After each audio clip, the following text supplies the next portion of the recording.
Indeed they are. 69 wins, a game ahead of the Phillies, and 35 road wins for the Braves. A number they'd hope to increase by one, with Ronald Acuna and company taking to the plate against Ivan Nova of the Pirates.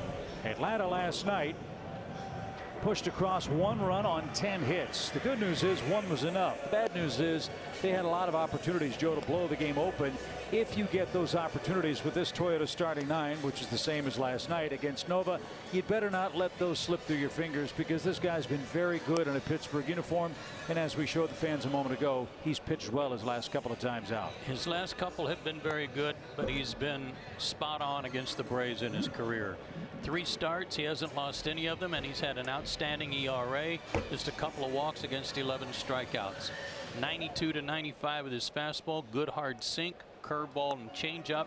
Big guy, 31 years old, 6'5", 250, out of the Dominican Republic. He's in his 8th year in the big leagues.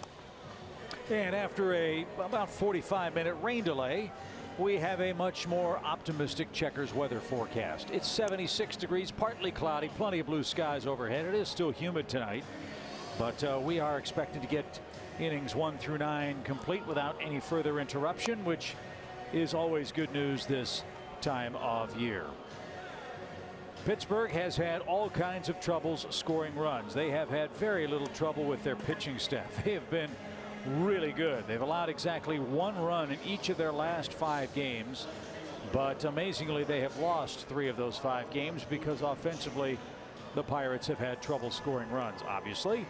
So let's see if Atlanta can jump on Nova, get a couple of early runs for Kevin Gausman, and get on another roll in that win column here tonight.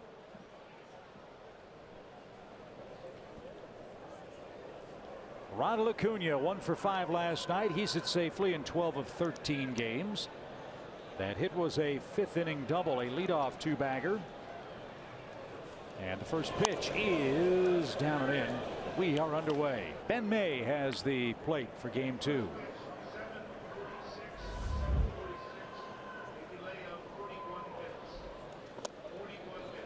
And Acuna fouls that off.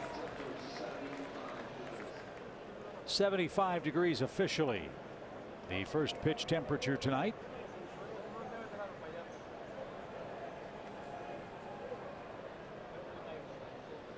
And Ivan Nova back to work with his 1-1, and a floater in for a called second strike. His last start was against the Cubs. Gave up 1 run and got beat 1-0. And that slider was waved at and missed, and Acuna's retired to start the game.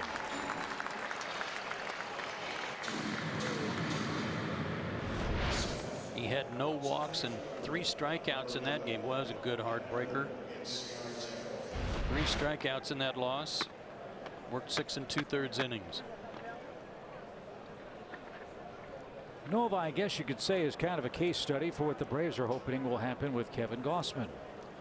He was a starting pitcher with the Yankees, and early in his career had great results. Had a 16-win season for them, a 12-win season in the Bronx, a 9-win year.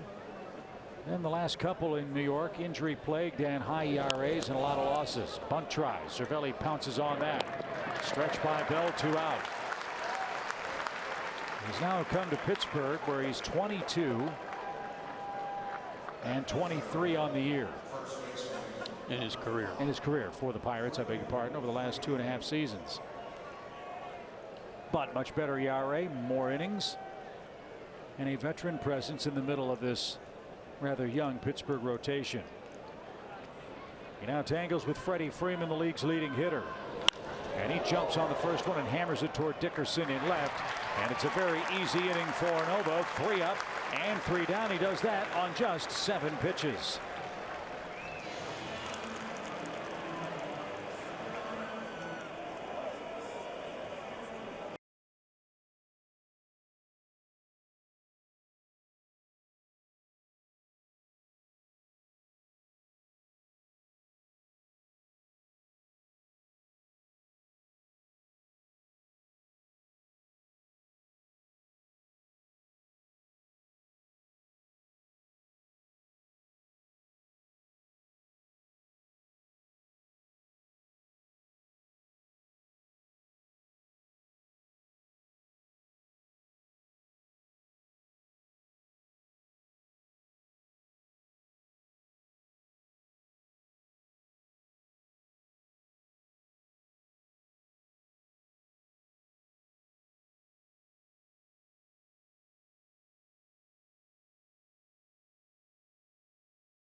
more of the same tonight for Game 2. Atlanta retired in order, 1, 2, 3 in the first inning. Kevin Gausman goes to work. Joe, he too on a nice roll in rotation. Absolutely. He is 27 years old, 6'3", 200-pounder.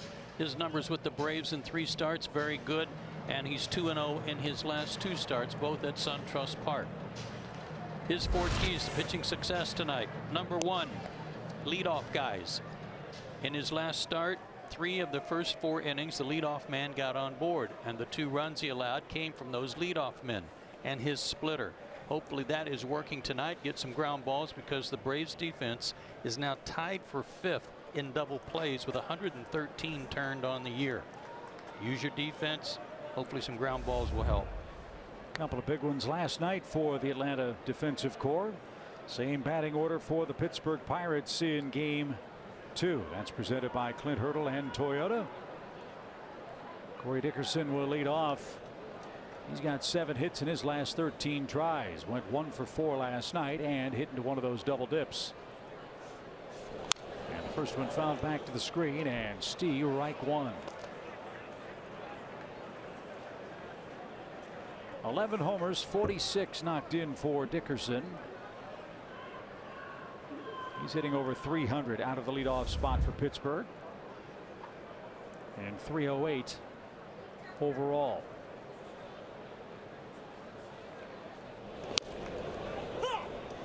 And he got that corner called. We'll take that all night. 0-2. He was a real find for the Pirates to get him away from Tampa Bay. Dickerson has been a solid hitter, good offensive player. Fit in nicely for the Pirates.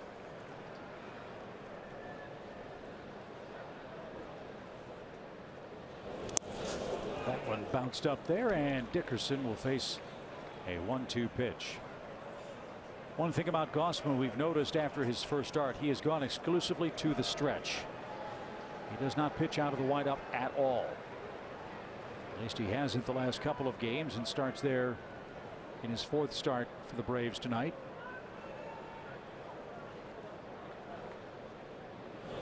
And a swing and a miss. That ball exploded, and strikeout number 1 for Gausman. Retires Dickerson. Thought he might have tipped it. He didn't. Nice catch there by Suzuki to keep that from hitting in the dirt. Look at that splitter go down and away. Good start. So his first leadoff man is disposed of. Here's Mr. Frazier, center fielder out of Athens and Watkinsville High School, and he takes a strike.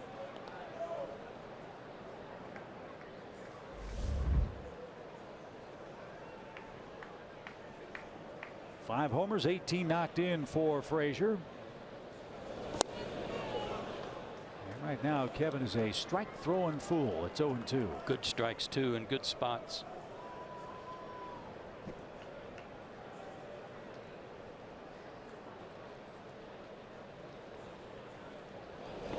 Swing and a miss. Well, this is turning into an anything you can do, I can do better start for the Braves starters. Last night. Look at the target. Perfect delivery, exactly where Kurt wanted it, and he did that a lot last night with Wilson, who also did exactly what Kurt wanted and was very successful up there. And started the game with 2 strikeouts. So here's Gregory Polanco. He walked and doubled in his 4 trips to the plate last night. But Polanco has just 10 hits in his last 59 at bats.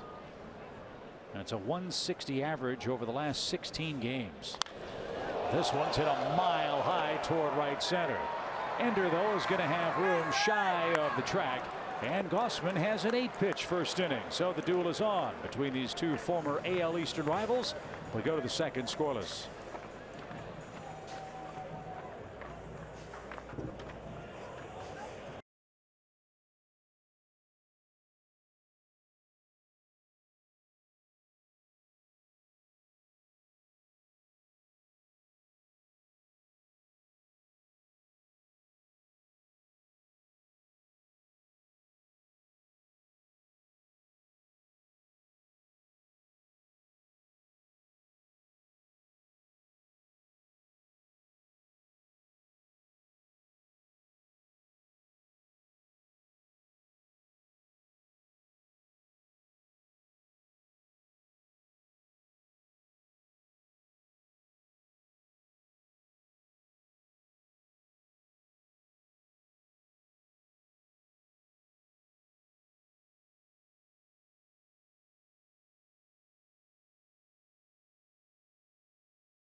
September 15th, first 20,000 fans at SunTrust Park get a Mike Foltynewicz designed bobblehead presented by Coca-Cola. Get your tickets today at Braves.com/tickets. I like that. Mike's a dog lover, has his pet or image of his pet sitting there with a bone in his mouth. That's awesome. Speaking of awesome, here he is, Nick Markakis. Second in the league in hitting, sixth in the league in RBIs, 48 multi-hit games, 154 hits all year. And the biggest offensive hit of the game last night came with 2 outs in the first inning to score Freeman, and that's the only run Atlanta needed. And he takes a strike. Of all the Braves, it stands to reason he's seen Ivan Nova the most. After Nick's days in Baltimore and Nova's with the Yankees, Nick is 14 for 42 against him head to head with a homer. 42 at bats against one guy. That's a lot. And so is a .333 average.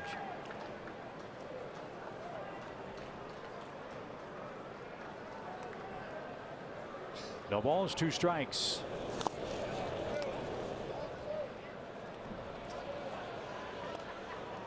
As we've told you, Nick does such a good job with 2 outs. He's such a dangerous 2-strike hitter. See what happens here with nobody out. And that one was a little high. Cervelli held it for a moment.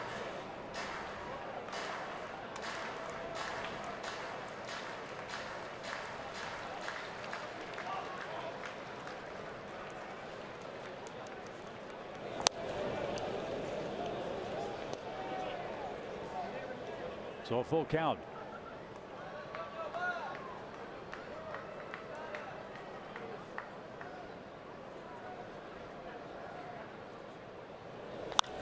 High fly ball right center, but Frazier is there. He's going to have plenty of room, and Markakis is retired. That's how the Braves' second inning starts. 1 out. Here's something I thought was very interesting about Nova at the start of play tonight. You know how we always talk about how the back of the baseball card does not lie? Well, Ivan Nova's career ERA coming into this season is 4.27.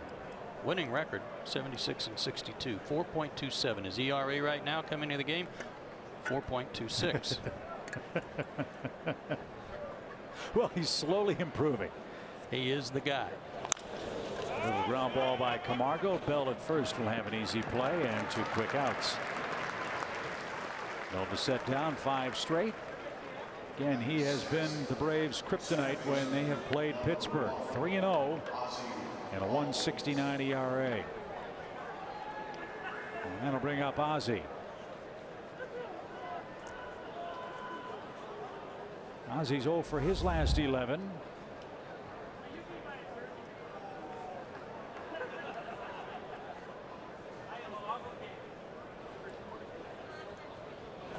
His last hit was a first inning single on August the 18th at home against Colorado. He has only gone 3 games without a hit once this year. That's slapped to left, and Dickerson will gallop in and make the play. And it's another easy inning for Nova. 7 pitches in the first, 9 in the second. No score.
bottom of the second inning. And if you were watching last night, you saw Bryce Wilson dazzle in his big league debut. But before the game, Brian Snitker made it clear to us that this was just going to be a spot start, and Bryce was well aware of that. But he did put himself in a great position to potentially be right back up here when the rosters expand in about a week. So today they made that roster move official, and they optioned him back down to Gwinnett, and the Braves added a bat to the bench with Michael Reed, where you guys, he's hitting .374 in Gwinnett this season. So the Braves will be happy to add him there. Another bat off the bench for Brian Snitker, which this time of year is extremely important, Kelsey. As Josh Bell is going to lead off the Pittsburgh second, no score here in game 2. Just can't get over how good Bryce Wilson was last night and how poised he was last night. Chuck Hernandez said he went out to kind of talk to him and give him a breather once. He looked at him and he said, "I'm good." So I said, "All right, I'll head back to the dugout." Not much more you can say after that, right? No. And to do it with Alex Anthopoulos here, to do it on the road, to do it in such a meaningful game is extremely impressive. And all part of the game plan for the Braves to buy an extra day of rest for the rest of the rotation. You can do that and get a win out of it. That's double dipping, isn't it? Sure is. It's wonderful. And you have that amazing stat for the Brave starters when they get that extra day of rest, and how beneficial that has been. If the Braves were to decide over the final 6 weeks to flat out go to a 6-man rotation, well, the numbers back up how good they've been. Well, and with the quality of those guys that have been brought up to space out some of the starts with the guys that are in the regular rotation. Look at that. With 4 days, more than 4 days of rest, meaning 5+, 35 and 20 with a better ERA. There is something to be said for what they're doing and how they're giving these guys an extra day or two sometimes. And let's face it, the guys that have been brought up to kind of space that out have done their job. That is really impressive. Full count pitch to Josh Bell, the first baseman. And a little dribbler in front of the plate. That's a foul ball. Kurt almost was able to get that before it bounced back into foul ground.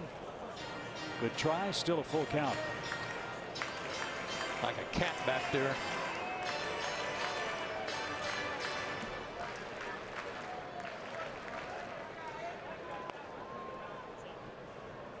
Bell, Cervelli, and Moran, the 3 up for the Pirates.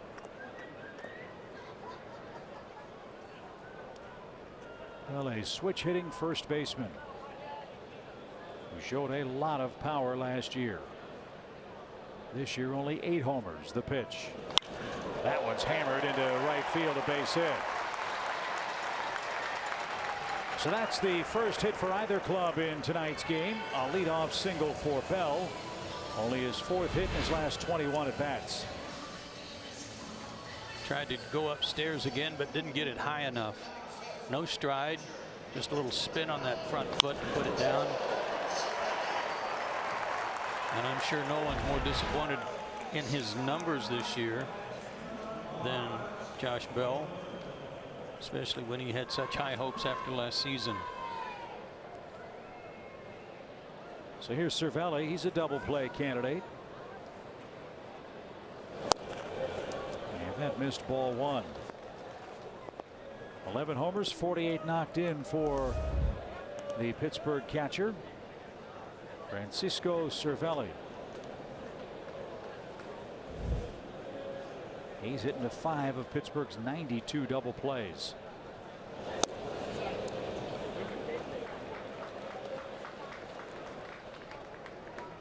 Keep you updated on the Phillies and Nationals tonight. If the Braves win, they'll gain ground on someone trailing them in the East. Right now, Washington leads 1-0, but they're in a rain delay at Nationals Park. Tanner Roark is the starter for the Nationals. He's on a great roll. He's 5-0 since the All-Star break. He's driven in the only run. Is that right? Mm-hmm.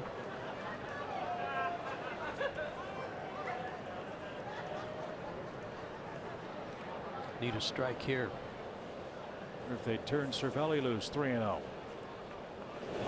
We'll never know. It's ball 4. So 2 are on, nobody out. And Colin Moran, the rookie third baseman, is up.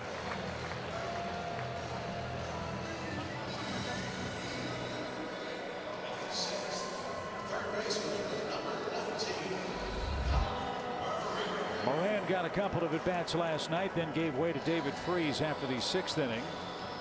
Moran went 1 for 2.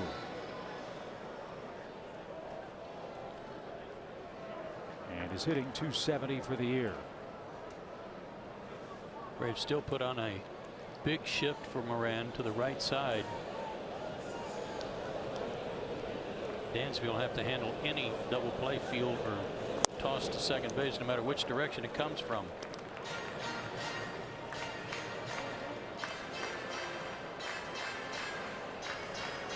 Johan, the lone Brave defender on the left side of the infield.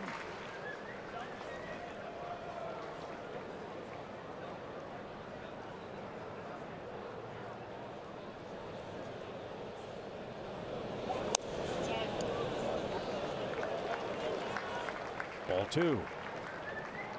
6 in a row that have missed.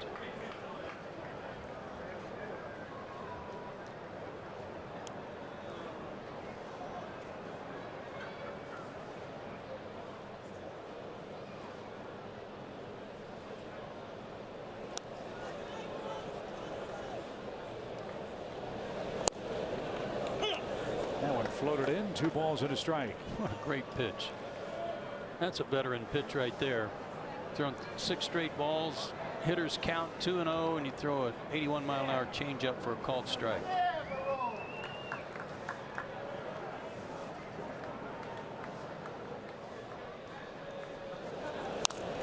And you're back in the count after a 93-mile-an-hour heater. So it's 2-2.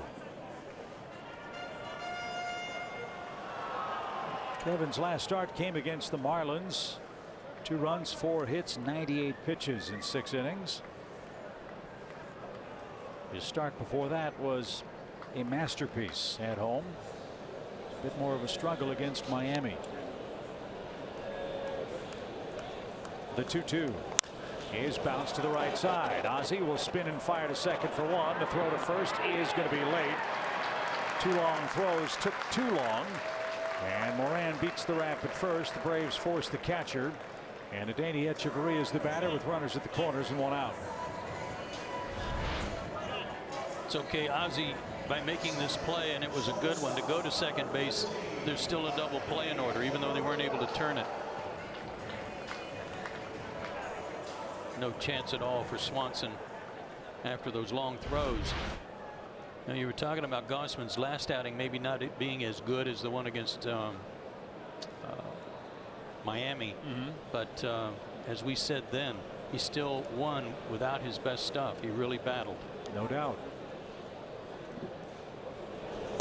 So Echeverria is the batter, making his 7th straight start at shortstop for Pittsburgh because Jordy Mercer is hurting.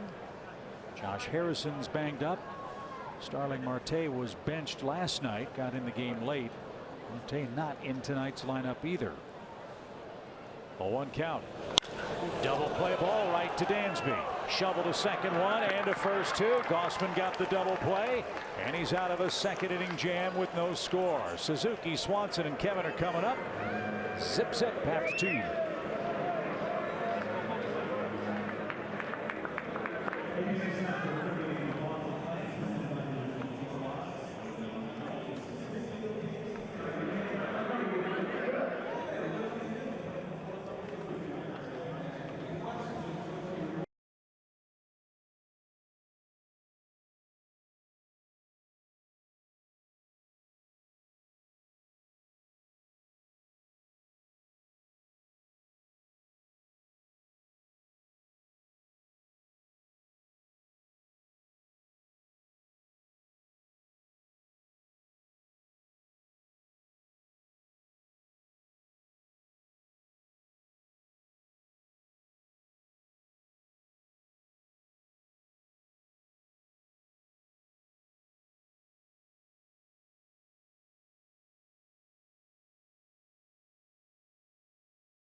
Pittsburgh tonight.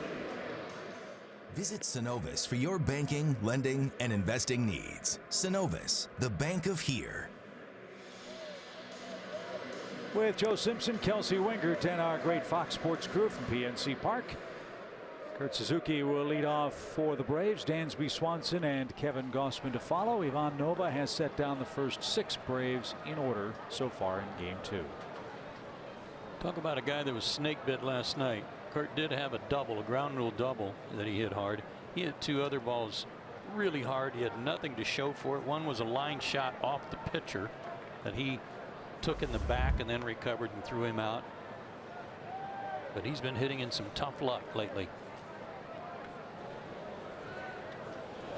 But he's been hitting enough to put together a 7-game hit streak. He's got 8 hits in that stretch. He could very easily have 10 or 12 in those 7 consecutive games with a knock. Let's see if he can get the 3rd inning started. 1 ball, no strikes. Popped up right side. Bell drifts out. Newman peels off. That's because Polanco comes in and takes over and makes the play. And I think Polanco might have been startled with the way Newman peeled off there. He might have saw that white uniform flashing by and almost had a heart attack. 1 out.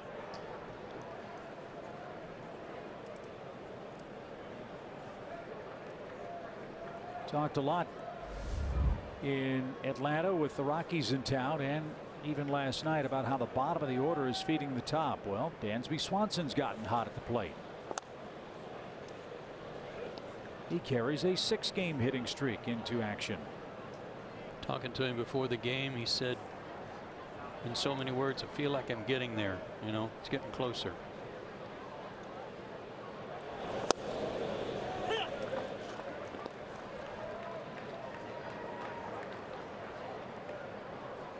Seven up, 7 down for Nova.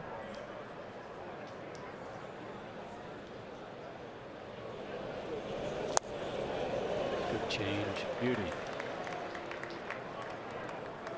Hard sinker, good change up, good slider.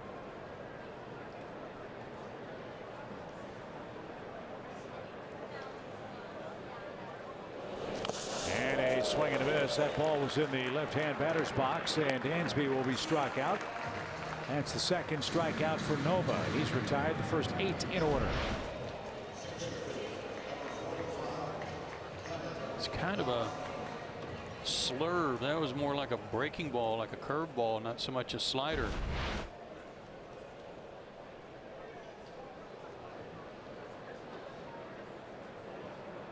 Well, let's see if Gausman can help himself. He's got a hit as a Brave. He's also had several at bats where he's gotten the count deep.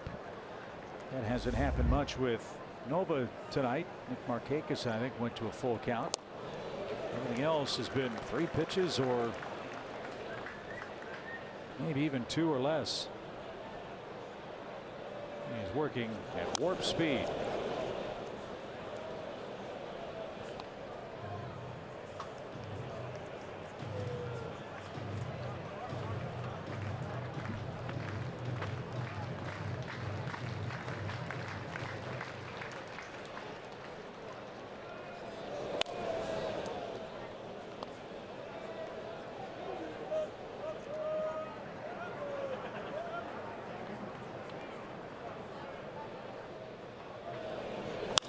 That one almost turned to gold down the line.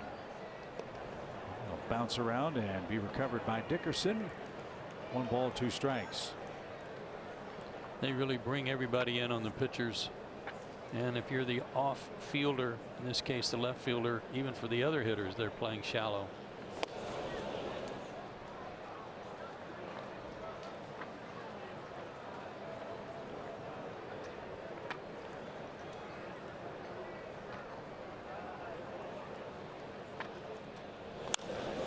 That's a bouncer hit toward Moran at 3rd, and on the infield grass he'll make the peg to 1st, and Nova is perfect through 3 scoreless innings. He's due up 2nd next.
play his turn, and to say he was fired up and probably only be second to his parents and how fired up they were.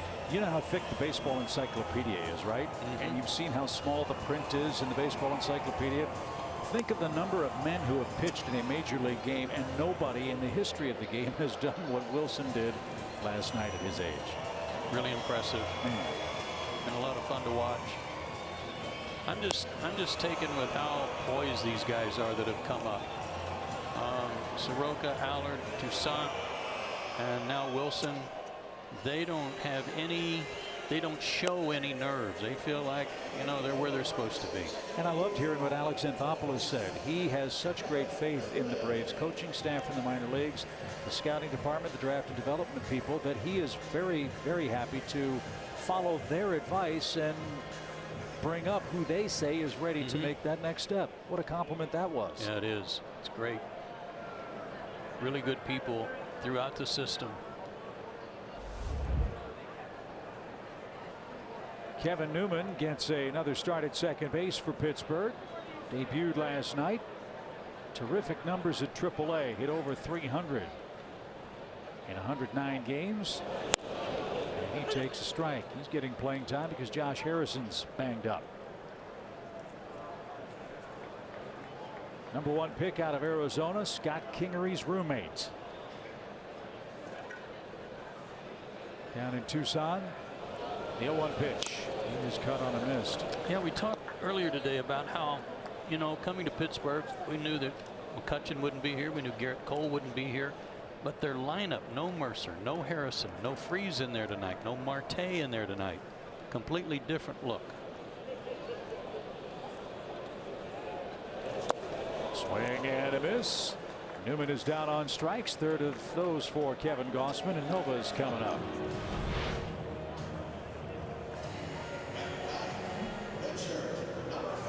Keys was that split-fingered pitch. Yeah, it's a good one. And he's used it liberally the first time through the order. Here's Nova. He's 1 for 45 with 24 strikeouts.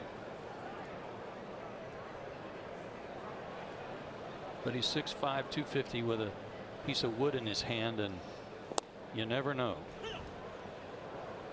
And that bat, to quote the late great Willie Stargell when he saw Chipper Jones, that looks like a toothpick in his hands, doesn't it?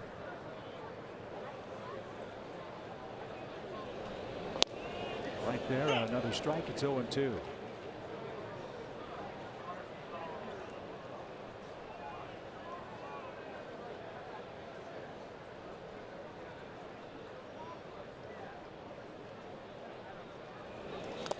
And another swing and a miss. That's 4 strikeouts, 2 in a row, and we go back to the top of the order. You said you never know, but sometimes you kind of do. Well, you said earlier something about the back of that bubblegum card. Well, the front of his line offensively pretty much tells you that yes, it does. He doesn't have much of a chance, does he? It sure tells you a lot. Yikes. So here's Dickerson. He whiffed to start the game.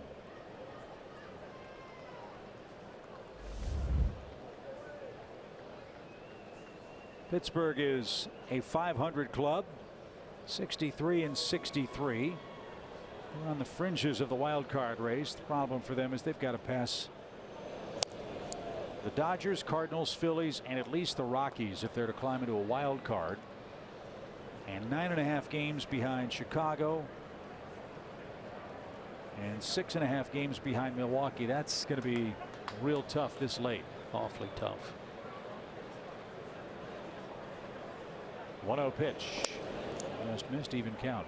Excuse me, ball 2, 2-0. Pirates are 35 and 32 at home. They've done good work in their division. They have the second highest number of wins against the Central. Only the Cardinals have won more divisional games than Pittsburgh. But they've had trouble against the East. They're 9 under against the West. And that pretty much has told the tale for the Buccos. Yeah, 9 and 16 is their record against the East. And that mark against their own division was helped greatly when they swept 5 games from Milwaukee right here. Right before the All-Star break. which put Milwaukee in a tailspin. Now back. That was shortly after the Brewers had won 3 out of 4 from the Braves, too. And talking to the Milwaukee people, when we saw them in Atlanta, they said for the Brewers it was like the All-Star break came 1 week too late. All the adversity they had suffered through in the first half of the year, they really needed to get the All-Star break a week earlier to get rested up and ready. Didn't work out that way, and Pittsburgh made them pay. 2-2, and hammered to center. Ender drifts back, and he's going to have plenty of room to put that away. Gossman and Nova are dueling. We head to the top of the 4th inning. Ronald Acuna Jr. will lead off. Braves are looking for their first base runner in Game 2.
Better luck for Atlanta. It starts with Ronald Acuna Jr. He's tonight's Zaxby's indescribably good play.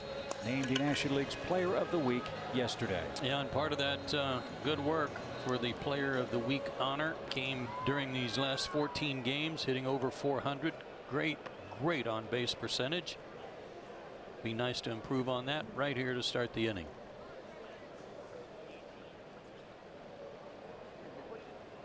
12 homers, 30 runs scored, and a .348 batting average since Acuna moved to the #1 spot on the lineup card.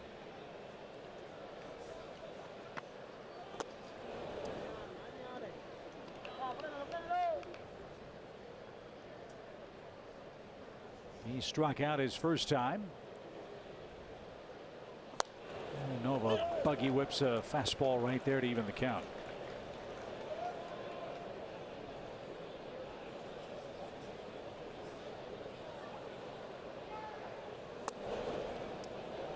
Well, it's such a good pitch, that hard sinker down and in. That's exactly where Cervelli wanted it. No offer from Ronald.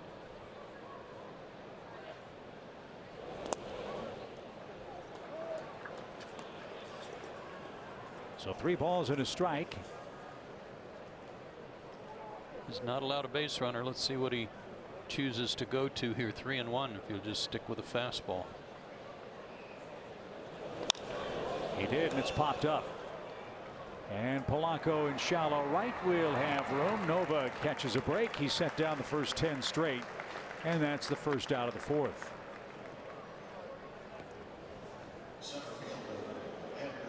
Kelsey told us that Michael Reed had been recalled from Gwinnett, where he was playing so well, and that's a good thing. The Braves bench was a little short-handed last night with the addition of Bryce Wilson. The Braves DFA'd Ryan Flaherty, so they were a man short on the bench, but not tonight. And I hope Ryan decides to stick with the organization if that's in the cards for him. Really a good guy and did great work for the Braves the first couple of weeks of the season. He was at one point the National League's leading hitter. Yeah. while Camargo was coming back from the disabled list. Those are tough decisions when a guy's helped you like he did at the beginning of the year.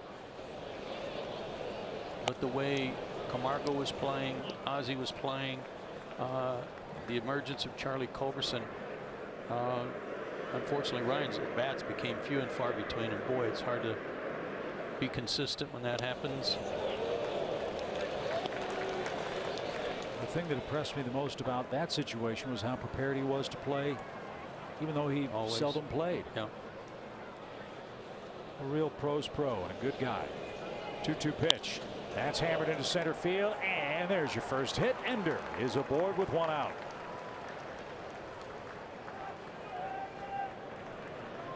So he continues his good work after the All-Star break. Ender batting second for the second time in this series.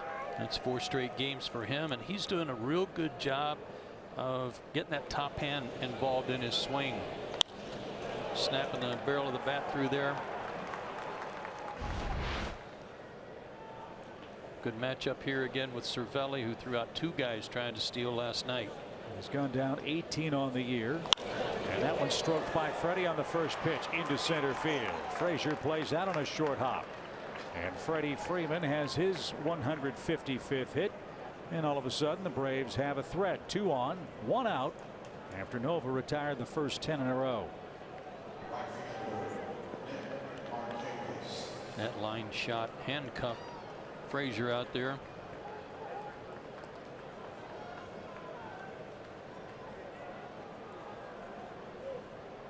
So right guy at the right time for Atlanta. Markakis drove in the game's lone run last night. Let's see if he can chase home Ender here.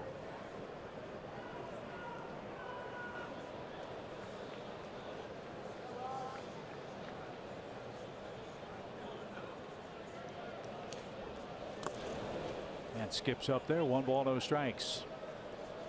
We have to keep in mind too that that grass is wet in the outfield. There's pretty good rain that came through here right about 7 o'clock.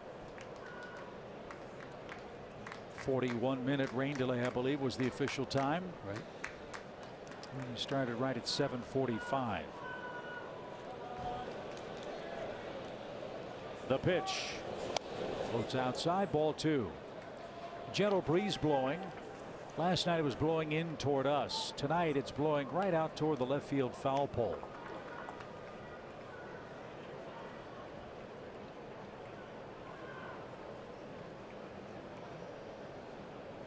See if that aids Markakis. He's the biggest part of the yard here in Pittsburgh. And the pitch. He is chopped slowly toward Bell at first. He will win the race to the bag.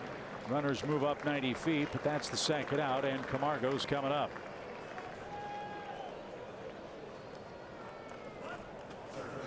Nova doesn't strike out a ton of guys. He's got 2 tonight. That gives him 93 on the year and 135 innings. But what he does get are a lot of ground balls like that, even when he's behind in the count because of that good sinker. And I would think, Joe, the Pirates' offensive woes have to be in the back of his mind, knowing that they're not scoring anything for their starting staff. This is a huge spot of the game. 2 on, 2 out. Braves have been so good in 2-out situations. And Camargo, the team leader in RBIs since June 1st. Right man, right time here. One other thing that Nova's done, he's thrown 7 wild pitches so far this year. 1 here would cost him a run. That's hit right to the shortstop. And the throw to first is in time. Echeverria was perfectly positioned. The Braves get their first 2 hits, but leave both runners stranded.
Tonight's Bringing His Best feature presented by Old Dominion, the official freight carrier of Major League Baseball. Brave starters this month. We talked about this in Braves Live, how good they've been. 5th best ERA in baseball in the month of August at 3.04. Outstanding work. Another shutout last night. Beautiful. 5th best ERA in the majors in that stretch. Love to see that. Here's Adam Frazier. He struck out his first time up. And that one's hit on. One hop to Ozzie, who goes to a knee to make the play. That was really a good play. Ozzie was sacrificing his body to make sure that ball didn't get by him. But it looked like it went right in the glove in his effort to knock it down. Good play.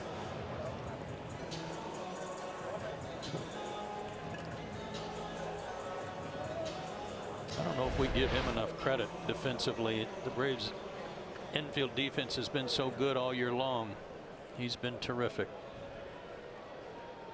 Somebody's giving him a hard time about his happy feet on that defensive play, but he made the throw to first without trouble. And now Polanco's up. He's 0 for 1 with a fly out to center.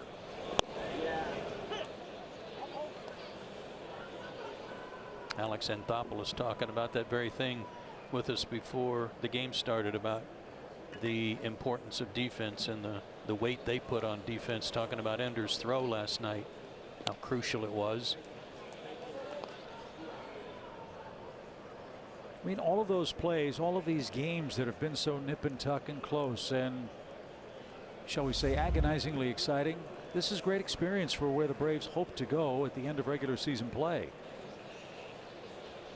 And for many of these Braves, uncharted territory. And like anything else, especially, Joe, as you know, in the playoffs, you can't understand it until you get there. So this is the closest approximation that many of these Braves are going to have. And you can't give away outs. You can't give a team extra outs. But the way Ender charged that ball, his footwork and his release and his accuracy is something the Braves ought to videotape and send to the instructional league and the Arizona Fall League and to any of their other minor league teams. This is how you do it. This is how you charge the ball and get in a position to throw.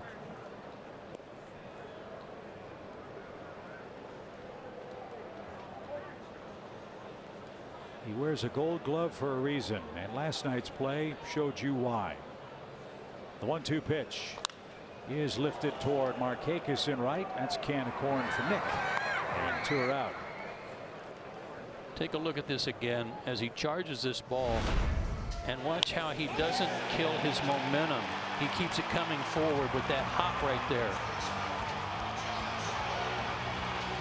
Kurt Suzuki didn't have to leave home plate to go get it. It went to the third base side of home plate, which made it a whole lot easier for him to tag and swipe. It was just beautiful fundamentals. And I say again, that's not an easy throw from center field when you've got to clear the mound, when you've got to make sure your throw carries the mound and takes that one hop on the grass between the mound and home plate.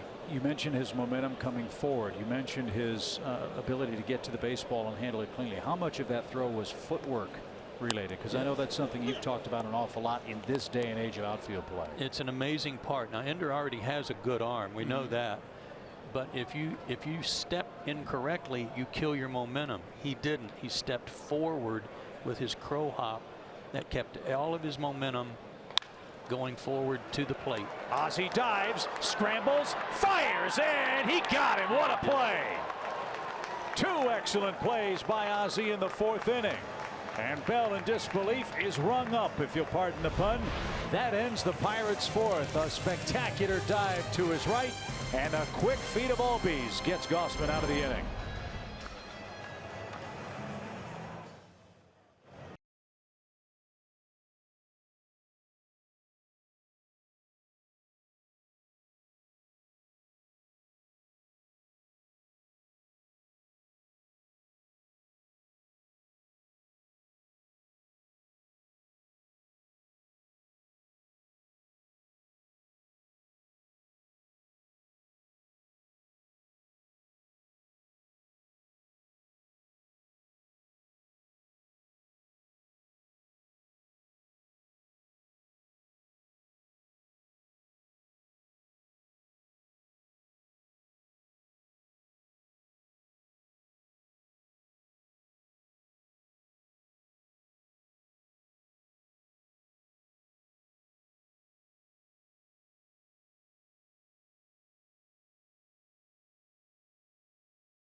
Great play leads off the next half inning. That's Ozzie Albies' fate as we head to the fifth. Brought to you by Audi Q5. No score.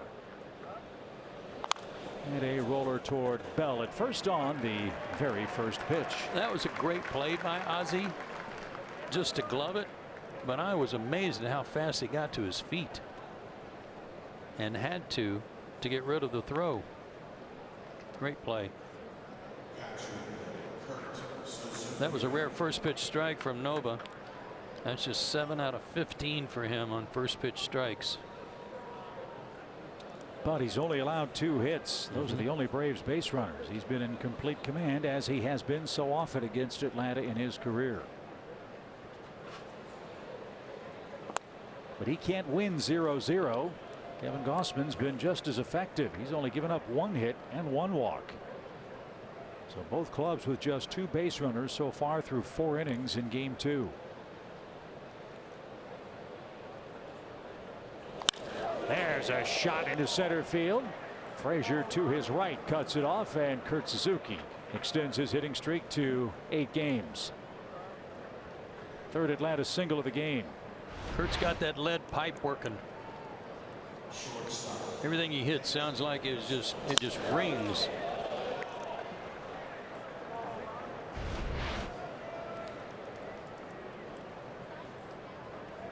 So Dansby's the batter. He struck out his first time up. Get a run and start planting those seeds of doubt in the heads of the Pirates faithful here.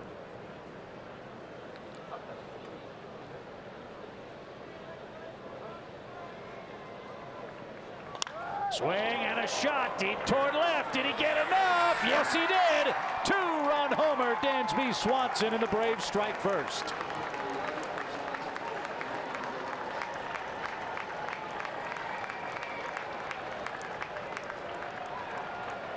The bottom of the order comes through again for the Braves.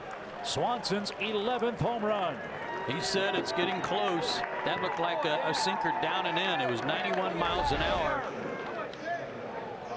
No, it was just pretty much a four-seamer. Didn't move. It was supposed to sink. The only place it was sinking was into the seats. Nice quick swing. Good sign.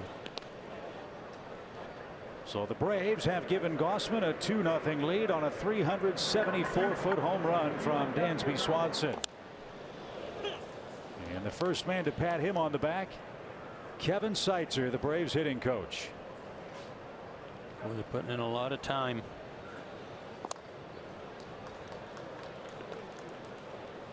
Dansby hit but 6 home runs last year, now 11 and 50 RBIs. And he's been hitting 8th most of the year. Inside out swing by Gausman is foul to the left. It's 1-2.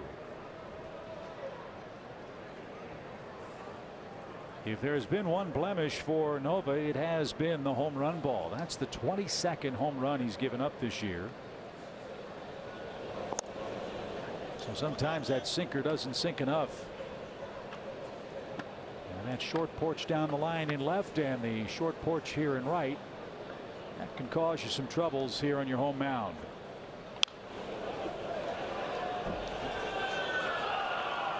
I'll say this for Gausman. He may be jumping out on that front foot, but he's making contact. Yeah, he has not been an easy out at the plate.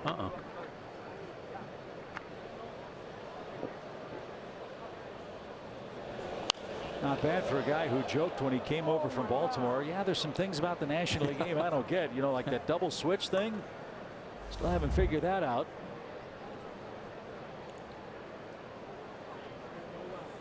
But at the plate, see ball, hit ball. And he's making Nova work here. A Suzuki single, a Swanson homer. Braves 2, Pirates nothing.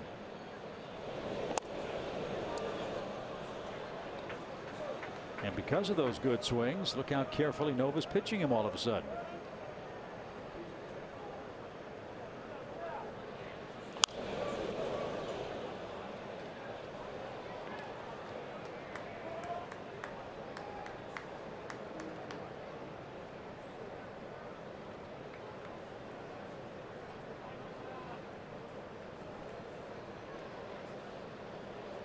The 3-2 pitch. Foul away again. It's kind of funny sitting up here and seeing Kevin from behind on his follow through. Kind of reminds me of those shots in golf where they've got the camera on the tee box and you're watching Bubba Watson follow through. You know, with his creativity, with his swing. Hang in there. That didn't stick for Cervelli.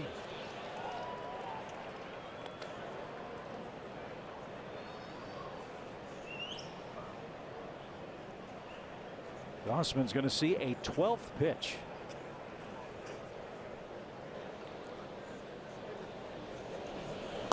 And he is struck out.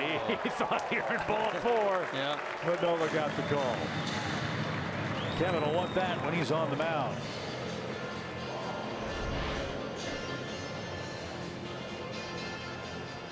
Like a good pitch. It's all right. Need him to get back in the dugout and rest up. 3 strikeouts for Nova. Back to the top in Acuna. Ronald is struck out and popped out. How about the Braves this year?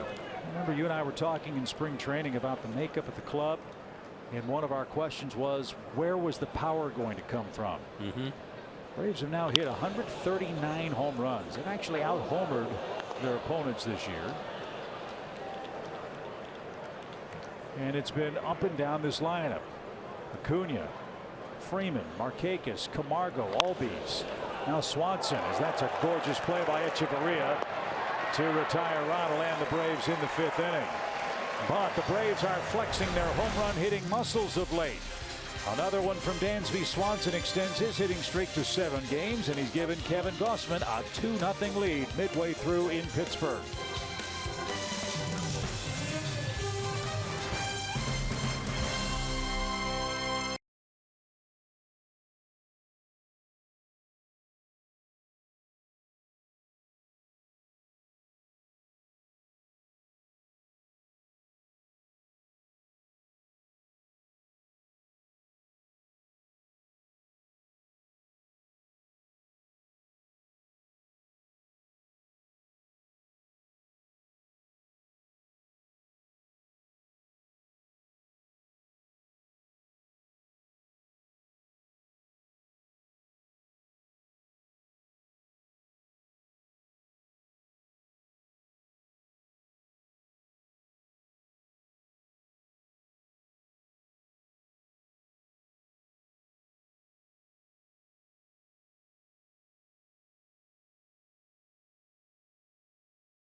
Just log in, select the Braves, and start streaming.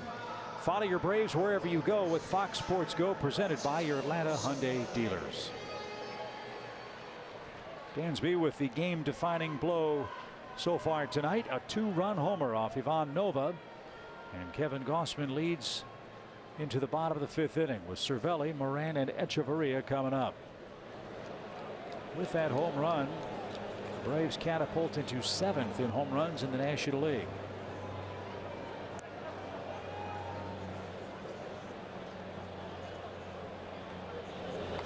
First pitch swing, fly ball right, pretty well struck, but Markakis has lots of room, and there's the first out.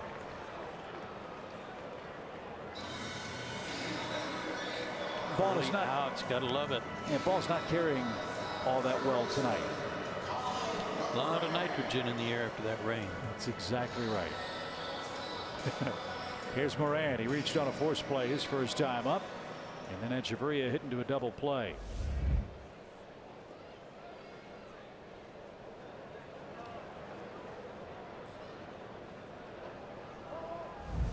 You mentioned last night that Collins, the nephew of B.J. Surhoff, who spent some time with the Braves. B.J. was such a wonderful asset because he broke in as a catcher and later moved to the outfield primarily. But to be able to have a guy like that on your team who could be your emergency third catcher with that kind of experience, boy, it was terrific to have. If you only want to carry 2 catchers.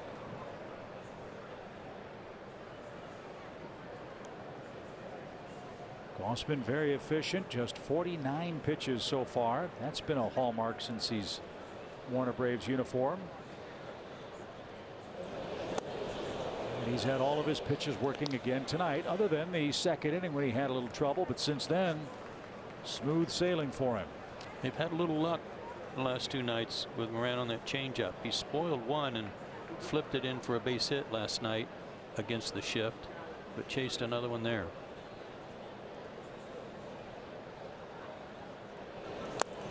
And he went fishing again, didn't get it, and he is struck out. Number 5 for Gausman. And 2 quick outs in the home 5th. Another split. Just perfectly placed again, right behind the point of home plate. I can see how in this era that would be such a devastating pitch. It's one that went away for a while in large measure. In the 80s, that was a huge pitch for guys like Bruce Sutter, who rode that to the Hall of Fame. Then the big slider came about. Now the cutter. So a blast from the past, perhaps, for Gausman, is giving these modern hitters some real trouble over in the National League. Tim Hudson had a terrific split finger. In the air toward left. Acuna, late break. It's going to hang up for him, though. And he's going to track it down. And that'll take care of Echeverria and the Pirates in the 5th. Shutdown inning, 2-0. Atlanta leads it.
Pittsburgh 2-0. And as you know, the Little League World Series is going on here in Pennsylvania, about 3 hours from Pittsburgh in Williamsport. And we have Team Australia here in the house tonight, thanks to Braves reliever Peter Moylan, who is from Australia. Now, he told me that he played rookie ball at the same time as one of their coaches and has been planning on helping them get out here since they punched their ticket to the tournament. The bad news is that Peter Moylan isn't here. He's on the DL. But the good news is that he is working his way back.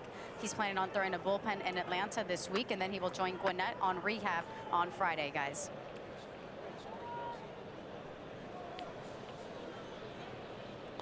That away, Peter. Good job getting those guys over here and get them into a big league game.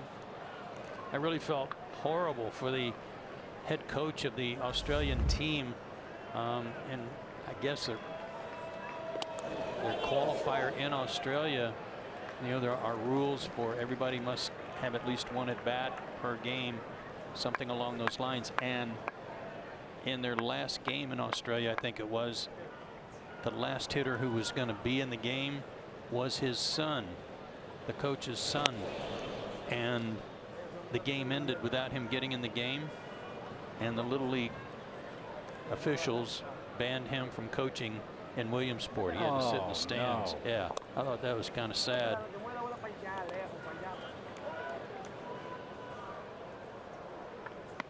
It's great to have those folks here in Pittsburgh watching the Braves and Pirates tonight, and just further evidence of why this game is so great. When you look at a major league roster, look at the nations that are represented for the Braves and the Pirates. Here's Venezuela. You've got the Dominican Republic. You've got Canada. I mean, it's just so awesome to see as Ender takes strike 3 and is retired to start the 6th inning.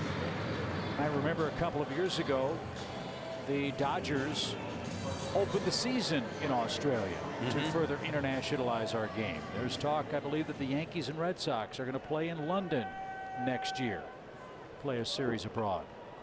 You've seen the success of the Netherlands team in the World Baseball Classic, and all the players from Curacao and Netherlands proper, based in Europe. I mean, it's just great to see.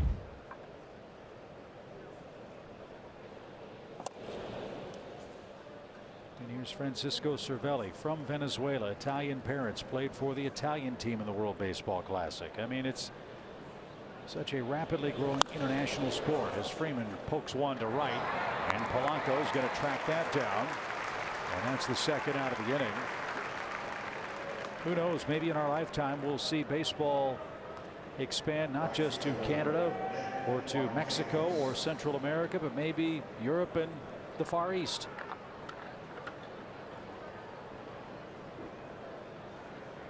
I think everybody would look forward to the Rome, Barcelona, a very real possibility. London road trip.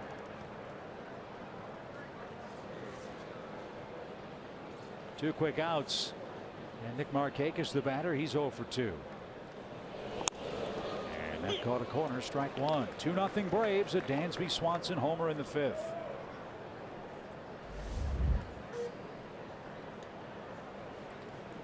Still raining in Washington, where the Phillies and Nationals are trying to play tonight.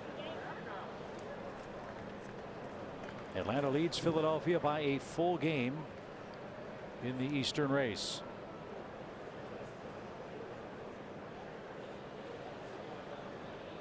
This game's moved along so quickly, we haven't even had a chance to talk about what the Nationals did today. Right. They traded Matt Adams to the St. Louis Cardinals, and Daniel Murphy went to the Cubs. Those moves will save approximately $5 million in salary for the Nationals the rest of the way. And the question I have is, how does Daniel Murphy fit in defensively for Chicago? I don't know. You know he can hit. Yeah. Where is he going to play? Everybody knows he can hit. But they are loaded with infielders. Cubs are in Detroit tonight, losing 2-1. That game's in the 6th inning.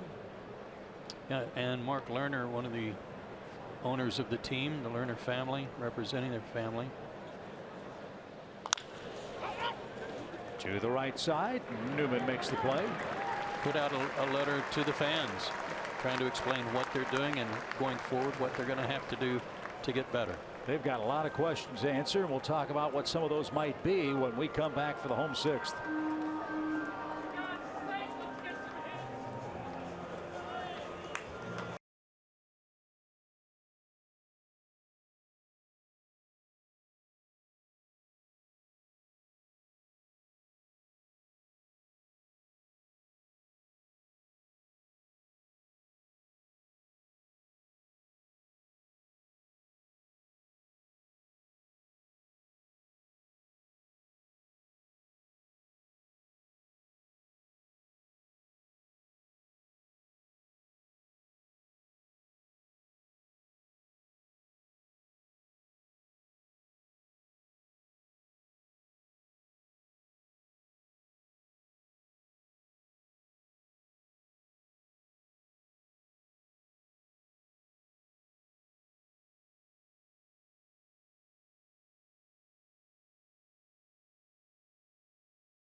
is your #1 Braves app. Customize your experience to catch every moment this year. Get Braves home screen icons and features like the MLB.TV Game of the Day, pitch tracking and game highlights, live radio stats, news, and more.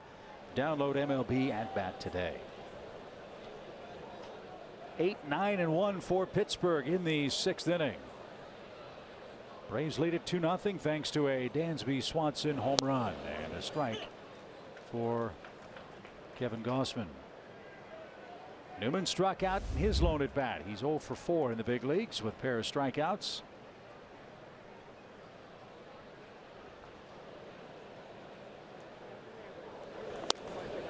And off the plate. So you're the Washington Nationals. You've traded Murphy. You have traded Adams. You still have a very formidable offense, at least on paper. However, you're running out of time in the Eastern Division. As this one's hit right to Ozzie in between Hop, but he stayed with it. The Washington Nationals are a game under 500. They're 7.5 games behind the Braves for first. They're 6.5 out in the wild card. It's not impossible, Joe, but oh my goodness, is it going to be hard for Washington to reclaim the Eastern title? Well, I know not more than a week ago we were talking about how are they done? Are they out of it? And we pretty much, said, yeah, there's too many teams to climb over, et cetera, et cetera. But it is 7.5 games. We know what the Cardinals did. Just look at what St. Louis did when they put on that winning streak and where they are now. Don't think for a second that Washington couldn't do the same thing with their pitching staff. And while they may have traded 2 good players today, look at who's still there. Yeah. Zimmerman and Reynolds can play first. Yeah. You've got Defoe to play second, Turner at short, Rendon at third, Wieters behind the plate, Harper, Taylor, Eaton, Soto, and others perhaps coming. Yeah. It's a very scary team, and they're not eliminated. And so for that locker room, and look, we're not privy to what's going on behind closed doors in Washington. As Josh Harrison is the hitter, I would think it's one of 2 outcomes. Either they tuck their tails and say, okay, it's not our year, or they play with a greater sense of desperation now that 2 integral pieces were traded away in what could be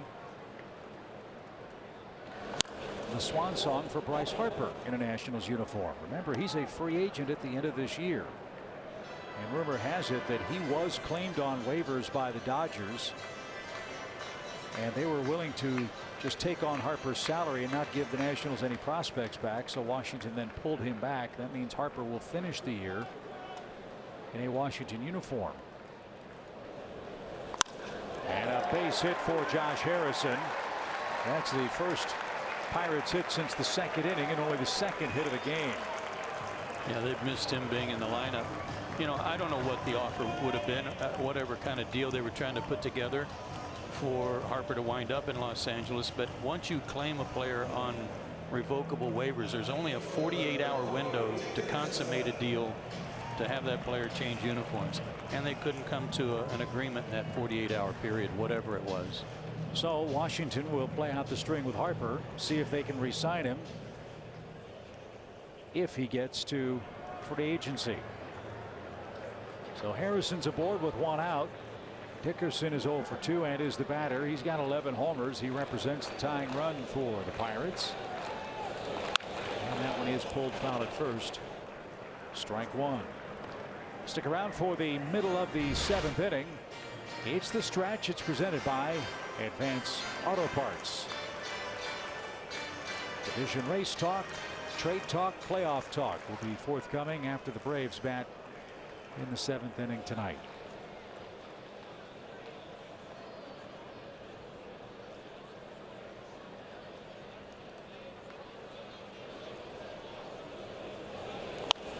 Little pop, that's headed out of play, foul. And just for the record, we want to let Jerome Jurinovich know that Joe and I both went to Permeating Brothers today. Had one of those world famous meat and French fry and coleslaw sandwiches. Well, the key was that we told him that Jerome sent us and that Jerome, the native, and a Pittsburgher. And Jerome insisted we come. That they immediately said, Jerome who? Well, I thought you were going to say we ordered pastrami, but they brought us tongue. Yeah. But no, it's great recommendation, and a Pittsburgh institution.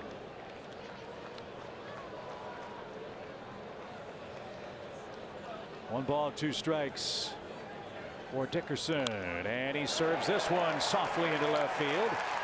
And the Pirates have back-to-back hits in the 6th inning, and that's their first threat since inning number 2. Now we get to the dangerous part of their lineup. Frazier and Polanco are lurking.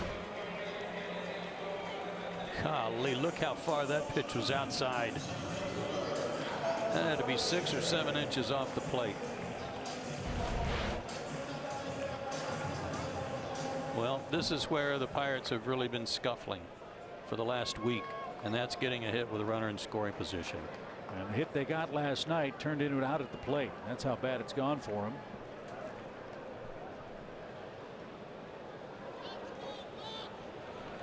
They're 0 for 2 with runners in scoring position tonight, and are 5 for their last 49 with runners in scoring position.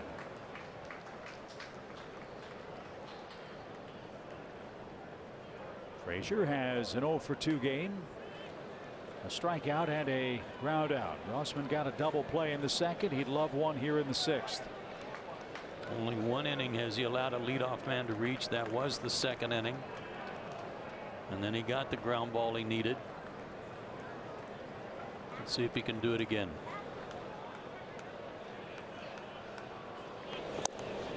Right there, a strike. So again, your 4 keys. That split finger pitch and leadoff guys. Rossman's had the 4 keys working so far through 5 1/3 innings.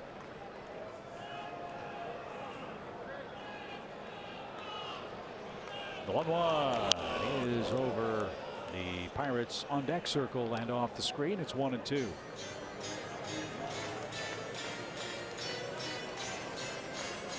Frazier's a good guy to hit second. 200 at bats, doesn't strike out much, only 35 strikeouts this year.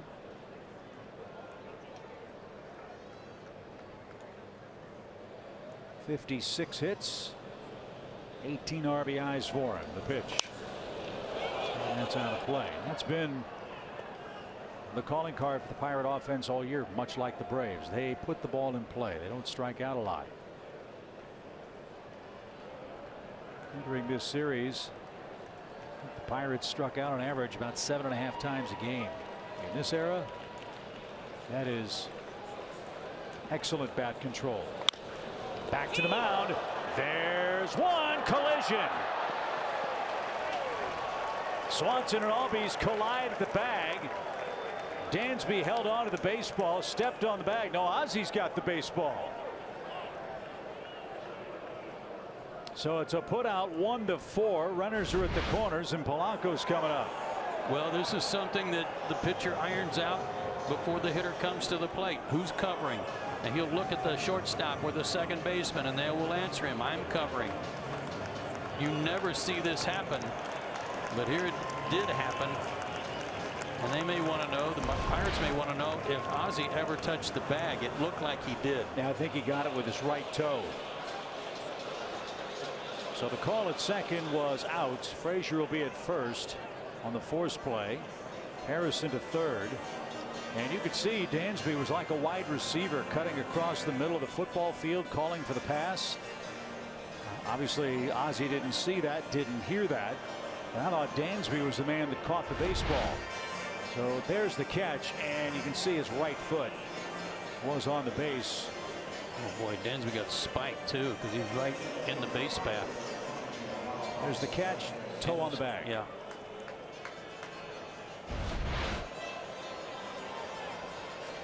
But that rarely, if ever, happens because of the communication with the pitcher before it might happen. So the call was very quickly confirmed by New York. That's the second out. And Now Polanco's going to come up. A couple things there. Number one, both Swanson and Albies are lucky the ball didn't hit him right square in the nose. Secondly, both are lucky the ball didn't end up in center field. And third, Dansby's lucky that he didn't get seriously hurt after getting spiked.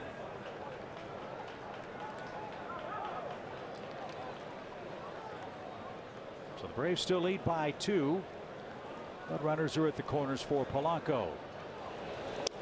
And that's off the plate. I don't know who was supposed to cover. What communication was already sent to the pitcher, but typically with a left-handed batter up there, the shortstop's going to cover.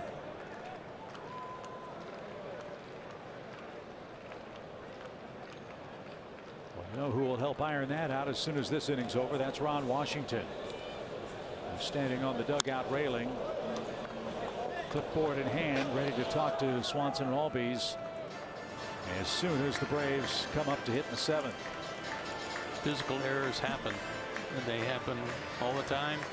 It's the mental mistakes that you don't want to see happen, and that's what will raise the dander on Ron Washington.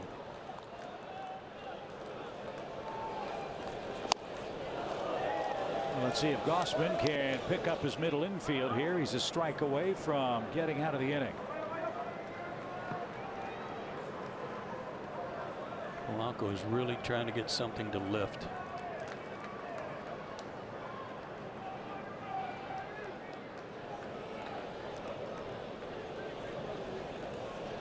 High target.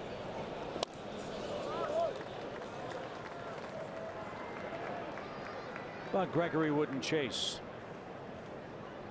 So a few extra pitches for Gossman after getting the comebacker to the mound.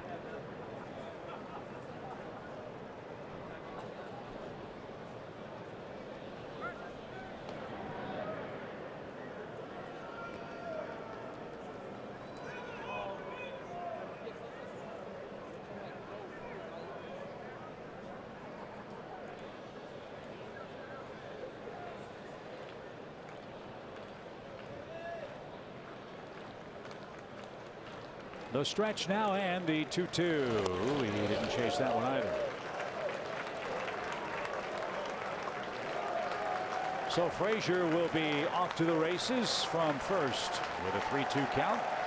Let's see what he throws here in a hitter's count with runners aboard. I'm looking split. Runner goes. It's grounded foul. And it was off speed.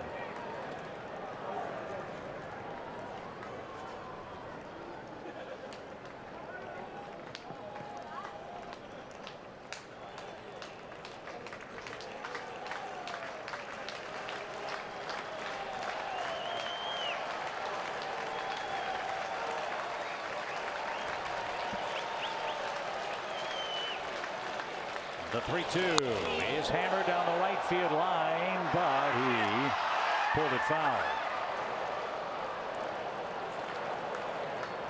And the distance, but he pulled it to the right by about 20 feet. And it was another off-speed pitch. Looked like a split finger there.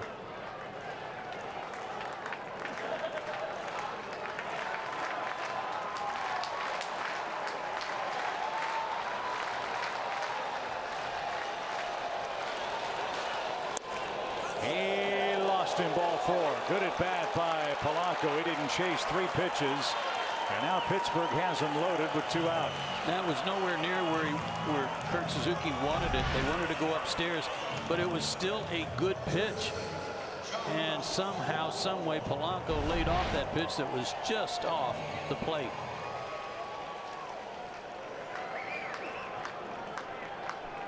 So walk number 2 issued by Gossman. Now Bell's the batter. He has singled, and he was robbed by Albies in the 4th. Dangerous hitter right now for Pittsburgh.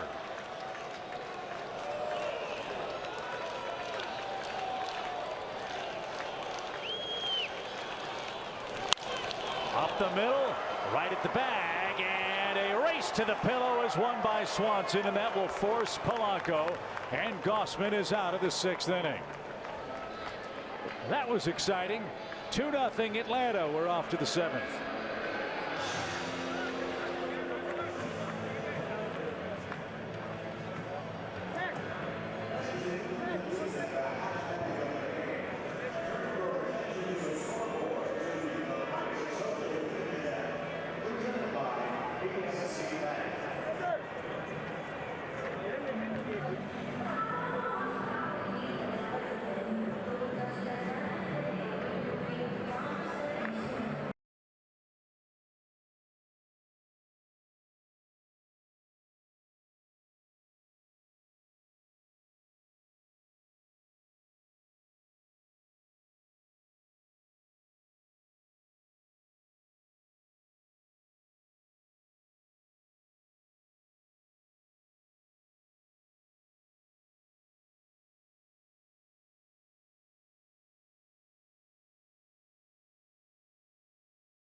It's right-hander Michael Feliz, who had a terrific first half of the season until late May, then got clobbered and got sent to the minor leagues and is just now coming back for Pittsburgh. A lot of strikeouts though in 40 2/3 innings, and as a result of that downturn, a big ERA over 5.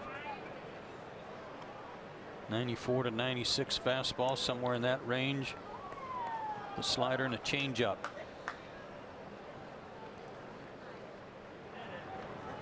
Camargo, Albies, and Suzuki are coming up. Braves lead it 2-0. And Feliz delivers a strike. First 22 games for Michael, a .270 ERA, just 6 earned runs. In his last 17 games with the Pirates, 19 earned runs in almost 21 innings.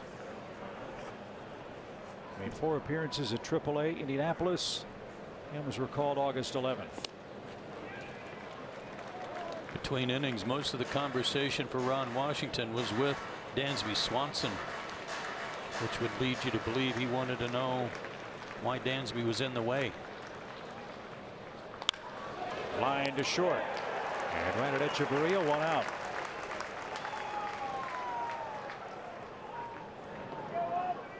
It all worked out. No runs. And here's Ozzie, 0 for 2 and 0 for his last 13. Feliz was part of that haul for Garrett Cole. Joe Musgrove, Colin Moran, Jason Martin, and Michael Feliz for Garrett Cole. Braves saw Joe Musgrove last year or the year before. Pitched a great game against them in Houston. There are some who feel that the return the Pirates got for Garrett Cole was less than the haul Pittsburgh sent to Tampa Bay to bring Chris Archer here. Only time will tell if that's the case, as the bat is lost and it ends up in the Braves dugout, and it ricochets off Sal Fasano's broad shoulders. And the count 1-2 for Ozzie.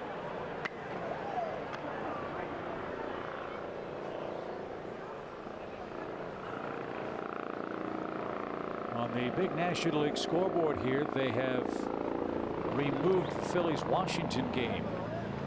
Perhaps that one's rained out, and Ozzie is going to smoke one to left field for a base hit. Needed that. That snaps in 0 for 13 for him, and a good start for the Braves, who look for some insurance leading 2-0.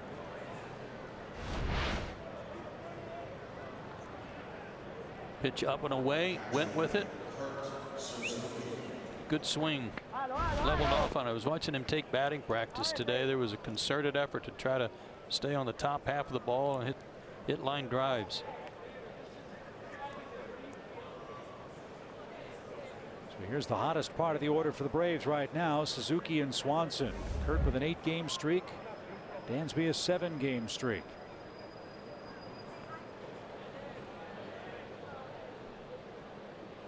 And that's low and away. Ball 1. One more game with the Pirates here tomorrow. Then we're down in Miami for 4 with the Marlins. They've got an interesting game tonight. They're hosting the Yankees. First game back in Miami for Giancarlo Stanton. And that one is 1-1 down at Marlins Park.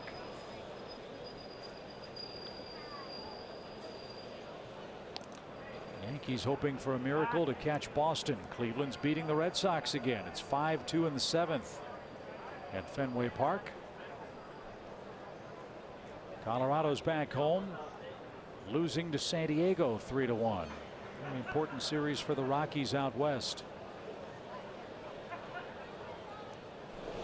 They don't have many games left against sub-500 clubs, but a, shall we say, big welcome home challenge for them after playing so well on the road trip, and especially so in Atlanta. Tell you though, it depends on when you play people, and San Diego has not been a pushover in recent days. They had a great series against Milwaukee on the road, scored a ton of runs.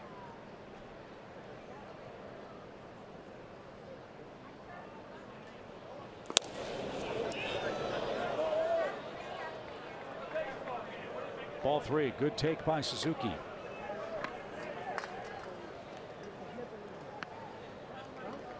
Cardinals are in Los Angeles later tonight. Daniel Ponce de Leon is on the mound for St. Louis.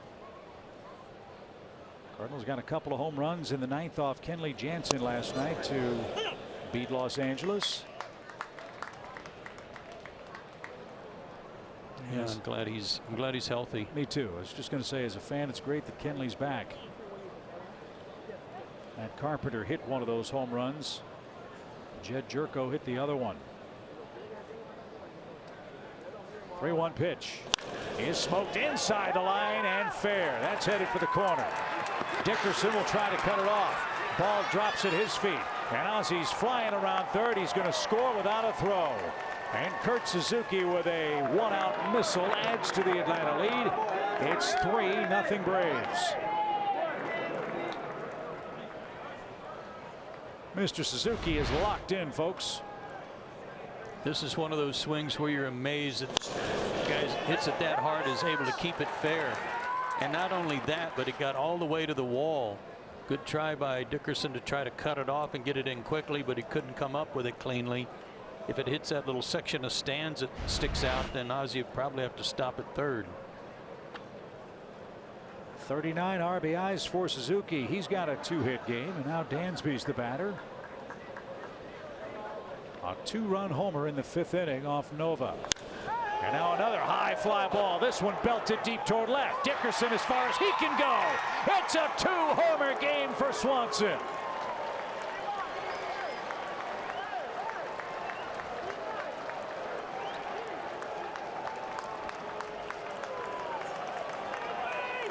Whatever he is doing, just keep on doing it. A 2-homer, 4 RBI game. And the Braves have broken it open. I'm not sure what it is that Dansby feels. He got a hanging slider there and didn't miss it. When he said things are getting closer, well, they're getting that much closer too. Another good swing, this time on a breaking ball.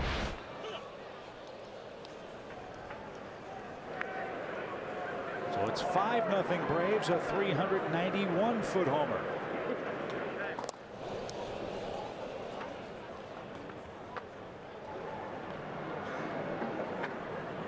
Kevin Gausman now with a huge 5-run advantage. Will dig in, and he fouls it away. He has been a tough out for the Pirates. A 12-pitch at bat against Nova in the 5th inning.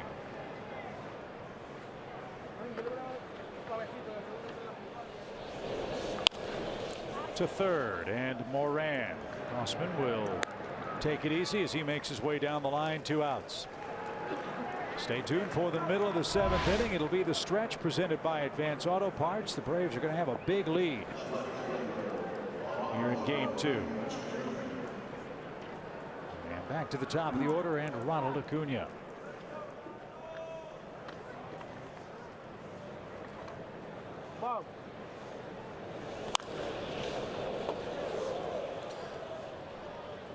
Dansby's first multi-homer game, right? By my book. I think you're right.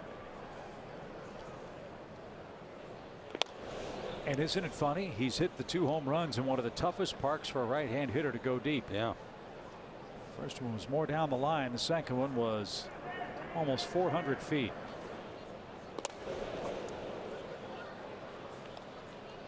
And Michael Feliz is not very feliz with 3 runs across here in the 7th inning.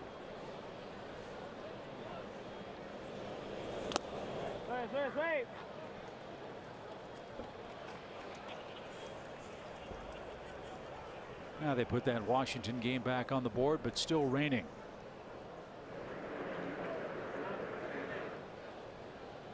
Pitch.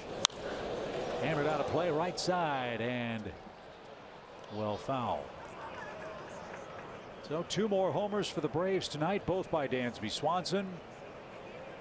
Kevin Gausman in line for his 3rd win in a Braves uniform.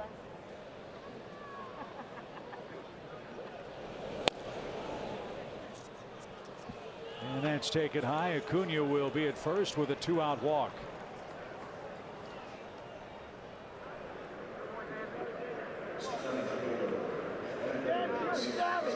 Well, last night, a major league first for Bryce Wilson, a major league first for Dansby Swanson in Game 2, his first career multi-homer game in the big leagues. That'll be a very memorable 10 minutes for him. Yeah. Collision at second, get spiked, come up, hit your second homer.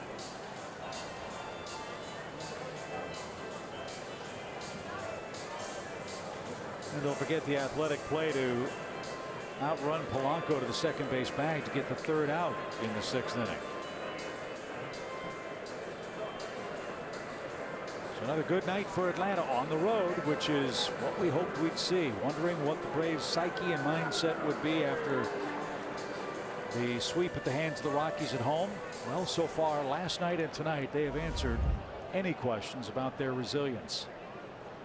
Taking care of business with the Pirates here in the 7th inning.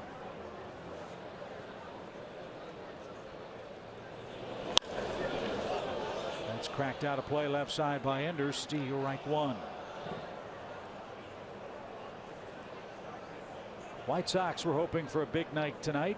Michael Kopech, their flame-throwing pitching prospect they got for Chris Sale from the Red Sox. Well, rain delay. White Sox trying to host Minnesota tonight. And that one is pulled just foul at first. It's 0-2. Yeah, scare in Chicago. Rick Renteria, their manager, a little lightheaded, shortness of breath, had to be taken to the hospital yesterday. All reports are that he's okay. That's good news. He's a good guy. And that's way high, 1-2. About the only wrinkle for the Red Sox. Number one, they've run into Cleveland. Number two, what's the health status of Chris Sale, who's out with a sore shoulder? If he goes down or is ineffective, that dramatically changes the AL playoff picture. He is, as you know, a top of the rotation, big time horse, tough hombre. So I would assume with their big lead, Joe, they have the luxury of taking as much time as they need to make sure he is as close to 100% as possible. No doubt. Because he had just come off the disabled list for the same thing and right back on. 2-2.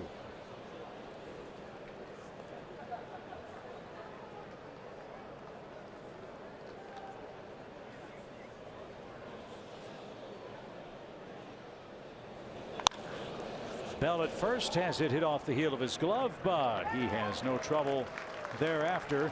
And Atlanta gets 3 more runs in the 7th. 2 2-run homers for Dansby Swanson highlights the night offensively as we send you to the stretch.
Joe, 3 hits, 6 innings of work, and 79 pitches. Pitched out of a little trouble in the 2nd inning with a double play. Had to take matters into his own hands there in the 6th inning, but got another ground ball when he needed it. 5 strikeouts in 6 innings, and he's only thrown 79 pitches. Cervelli, Moran, and Echeverria, the trio coming up for the Buccos, and that's in for a strike. That home run by Dansby a moment ago snaps a very impressive scoreless streak by the Pirates bullpen. And it's the first runs they've given up in almost 17 innings of work. A single, a double, and a home run. Had a 3-run frame. And a double by Suzuki took care of that.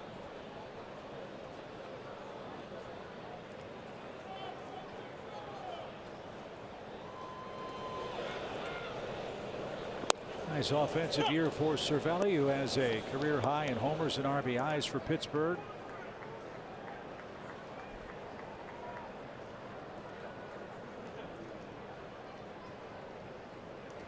A very popular Pirate player.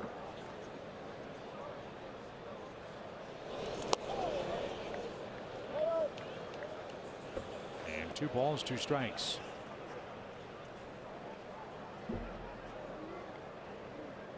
The wind has shifted ever so slightly. Flags in left center, blowing straight out toward the Roberto Clemente Bridge. Very comfortable 75-degree night after a 41-minute rain delay. Before a first pitch was thrown. And now it's 3-2.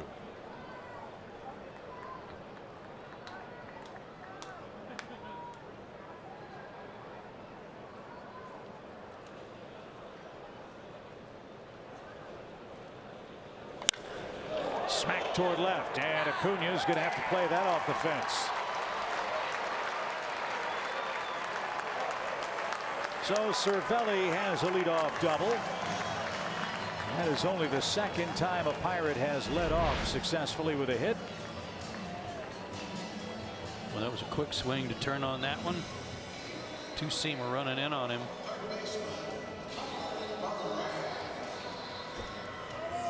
Start talking about catchers in the National League and the better players. You rarely hear his name come up, but he is a solid player and terrific defensively.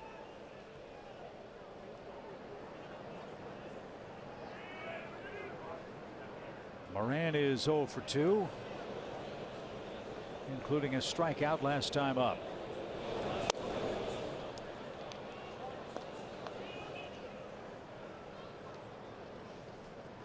Runs have been exceedingly difficult to come by for the Pirates. 5 runs in their last 5.5 games. To center. Ender retreats, but he's going to have room. Cervelli will tag and move up. Productive out for Moran. Runner at third, 1 out. Good jump by Ender on that one.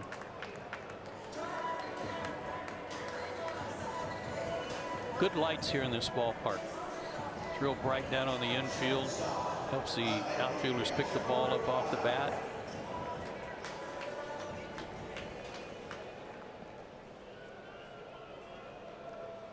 So Echeverria will stand in with a runner at third, 1 out. He's 0 for 2.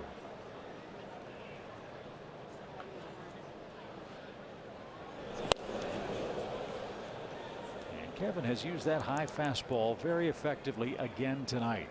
Think of the range. If he's at the top of the zone with that fastball, and then with his split finger just below the zone, that's quite an area hitters are trying to cover.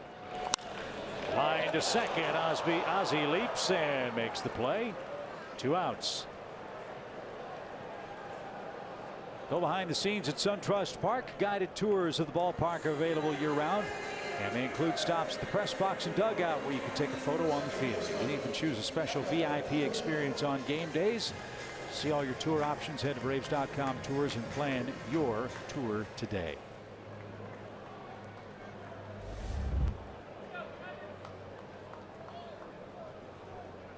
Newman's 0 for 2 with a strikeout. I think you make a great point. We talk all the time about velocity ranges that batters have to face. When you're talking about depth and breadth in a strike zone, that's another impressive skill set that Gausman has. In and out, up and down, and changing speeds. That is tough to cover all. And his fastball is good enough to pitch just up out of the zone, but just below and in the zone, he's got to be careful.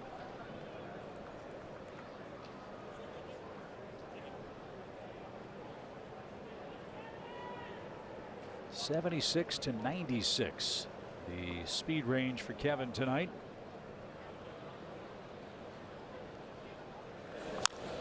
And now he is a strike away from pitching around a leadoff double.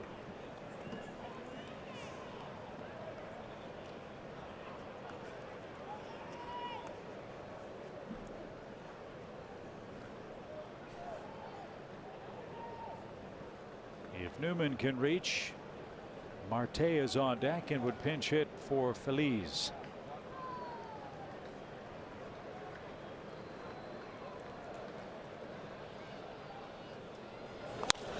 Little roller hit towards second. Ozzy's got it, and the shutout is still intact.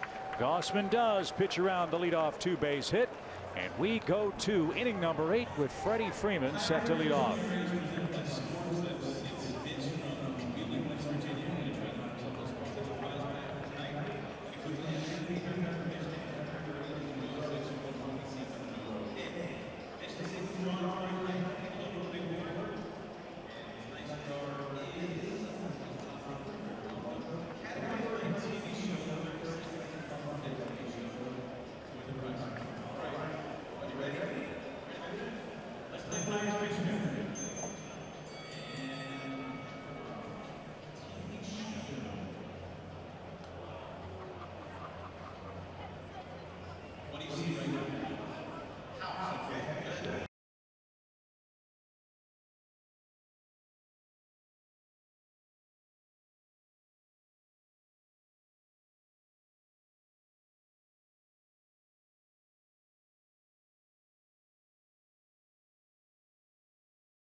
PNC Park. This place historically has been very tough for Atlanta, but it hasn't been tough anywhere on the road for Freddie Freeman, as you see on our Georgia lottery hitting the jackpot.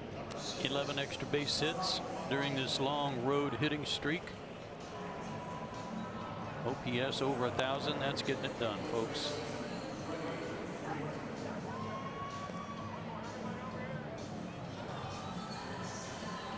So Clay Holmes will come on and pitch. He's the third Pirate pitcher in the game. Nova went 6 innings of 2-run ball. Feliz pitched an inning, gave up 3 hits, a homer and a walk, and 3 Atlanta runs. And now Holmes will face the 3, 4, and 5 batters for the Braves. You just get called back up, thrown into the fray, and say, here, go get Freddie Freeman. Who only leads the National League in hitting. He entered play at .322. You see Starling Marte has entered the game to play center. And Holmes a nice pitch. Frazier moves to second base.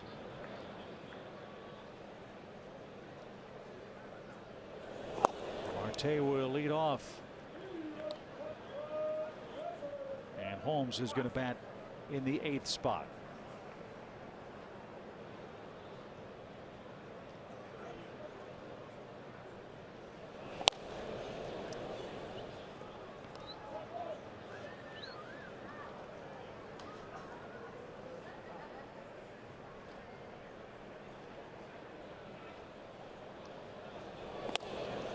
And Freddie Freeman's aboard on a 5-pitch walk. Holmes was born in Braves country in Dothan, Alabama. He lives in Tampa. Pirates took him in the 9th round in 2011. Went to Slocum, Alabama High School. He was on his way to Auburn before the Pirates signed him, and was the class valedictorian in high school.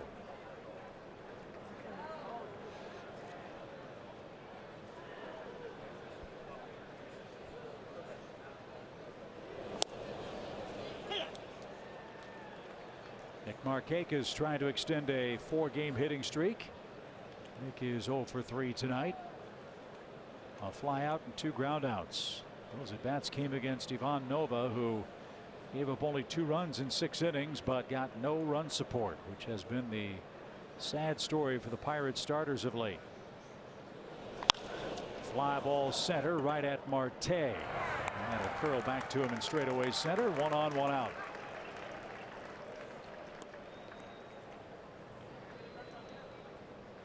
So here is Johan Camargo, the Braves' third baseman. He is our Greatness Made Here feature presented by Synovus.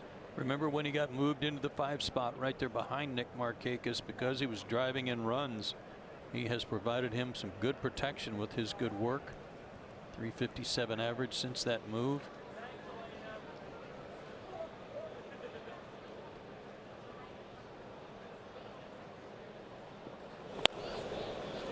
And so ultimately it's the players who have to perform when they're placed on the lineup, or placed in the lineup.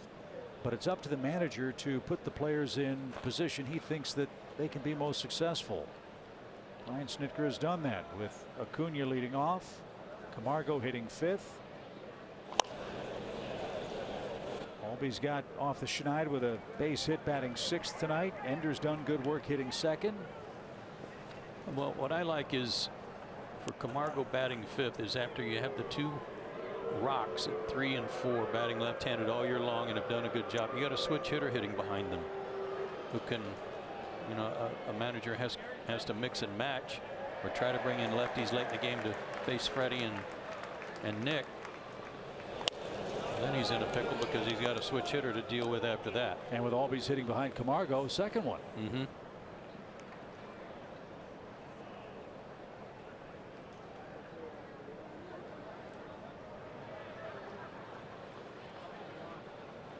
Five more runs, 7 more hits for the Braves. They are shutting out the Pirates again. Atlanta won 1-0 last night. Trying to make it 2 in a row this evening and win the series. They are back underway in Washington. The Nationals lead the Phillies 1-0, 4th inning. Mets beat the Giants 6-3 today. Reds are beating Milwaukee 7-5. You heard Jerome mention the Rockies score. They're down a run 3-2 at Coors Field. Camargo didn't get it. That might have been off the plate, and he is struck out. 2 outs, 8th inning. And here's Ozzie. Yeah, that's a rare swing at a bad pitch for Johan.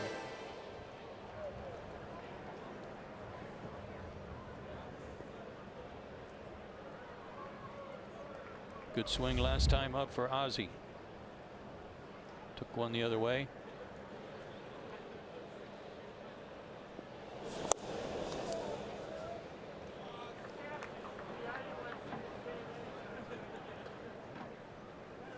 Base hit by Albies in the 7th inning, his 140th hit of the year.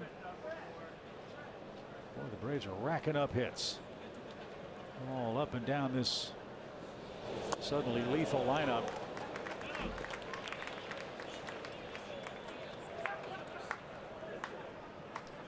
Braves have 4 players with 100 or more hits this year.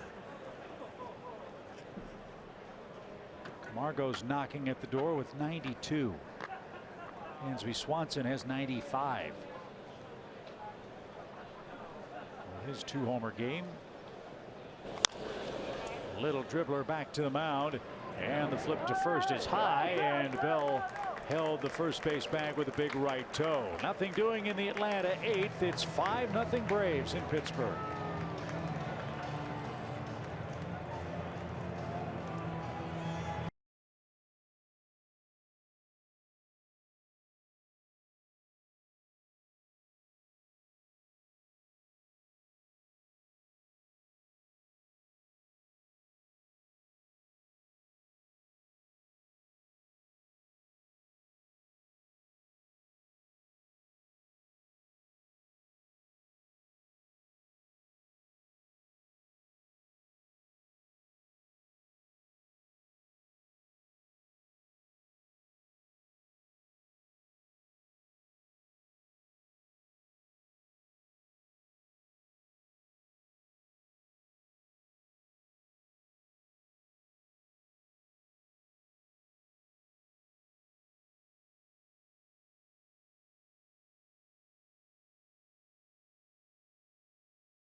Xfinity delivers the fastest internet with the best in-home Wi-Fi experience.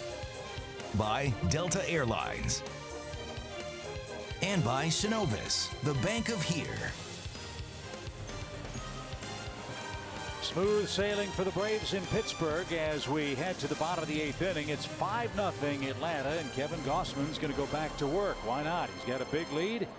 Very efficient. 4 hits, 5 strikeouts. And he'll have Marte, Dickerson, and Frazier coming up. 93 pitches. Very manageable. Good stuff tonight. Had a couple of stressful innings and pitched out of it.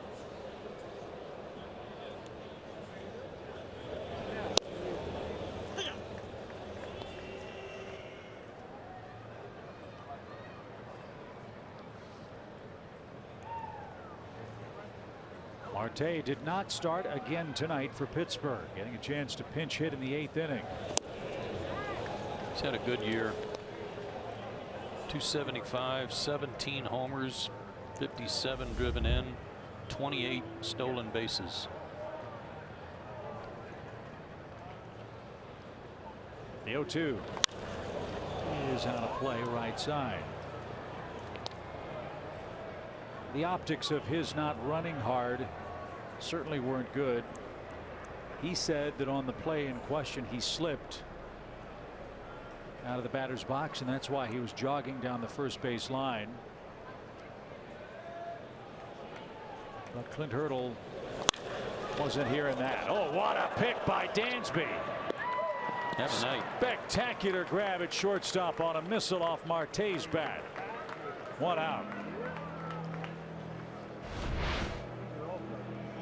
Ozzy's made a tremendous play at second base. Now Dansby at short on a hot shot. In between hop, handled it. That's a big league play. Dickerson's up. He's 1 for 3. Pittsburgh has 4 hits tonight.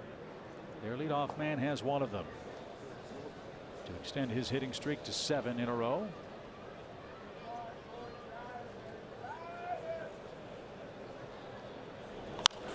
You know, he made the comment jokingly the other day about sometimes a hitter thinks I've run out of hits. I wonder if the Pirates offensively feel that way right now after their series with the Cubs and what's happened so far against Atlanta here at home. Yeah, they've run into a real dry patch for sure, and they've been shut out this year 14 times already.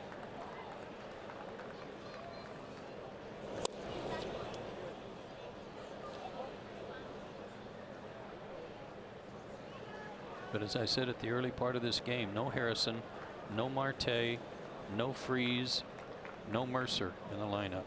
Mercer on the DL.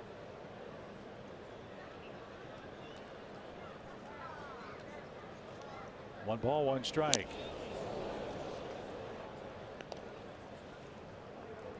Well, at least from the Pirates' perspective, their pitching, at least from their starters, has been excellent. They've been in all these games, which for a club that's clinging to the final hopes of any shot at the playoffs is the only good news, because the end result is they're piling up the losses.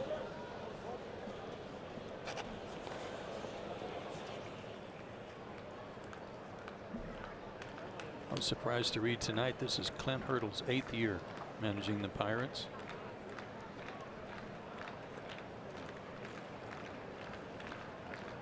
Really has helped transform the culture here. Remember, they went 20 years between winning seasons. This one's grounded again to Ozzie. He'll make the flip to first in time. 2 outs. Clint Hurdle was the manager of the year in 2013. 647 wins. That is 5th all time in Pirates history. Yeah, behind some really cool names, including Danny Murtaugh, Chuck Tanner, Jim Leland. Here's Frazier, 0 for 3. 2 outs in the 8th. Sharply hit. Dansby backhands, fields, fires. Good inning. Gossman is through 8 with a shutout. 5-0 Atlanta. Bottom part of the order's coming up.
Eight innings of shutout ball in Game 2 at PNC Park.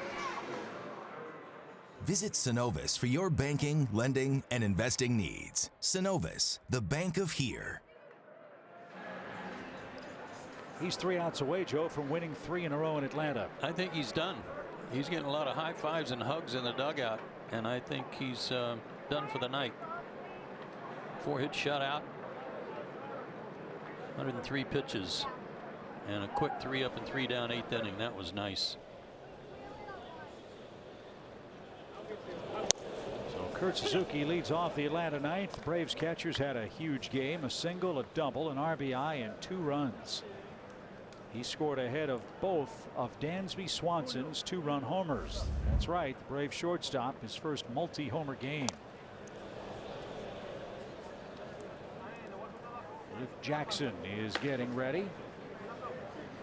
He apparently will pitch the home half of the 9th inning.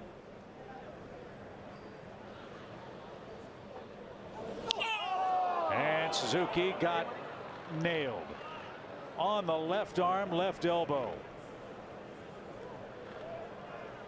George Poulos on his way out.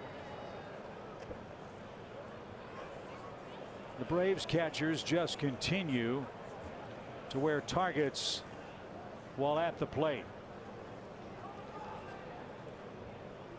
Suzuki just got hit for the 11th time this year. He's pointing kind of to the inside of it and did not have a guard on.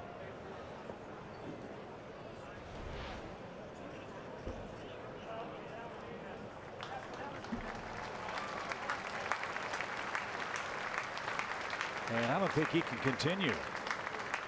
You hope that didn't get that bone that's on the inside of the elbow. He tucked his arm in there. At first I thought it got him in the kidney, but it kind of got him in the arm more than the back. Oh, he's hurting. So Tyler Flowers is going to pinch run. And for a major league catcher to come out of a game after being hit by a pitch, you're right, Joe, it had to really hurt.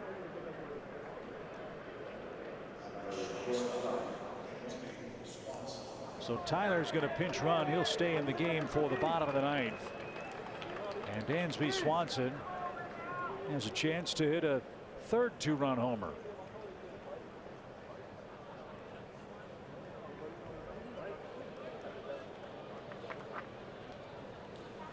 What a shame for Kurt. He was swinging the bat so well.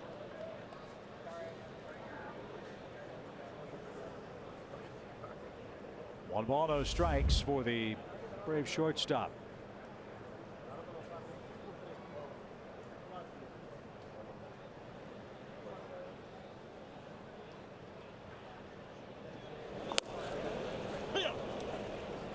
And an even count.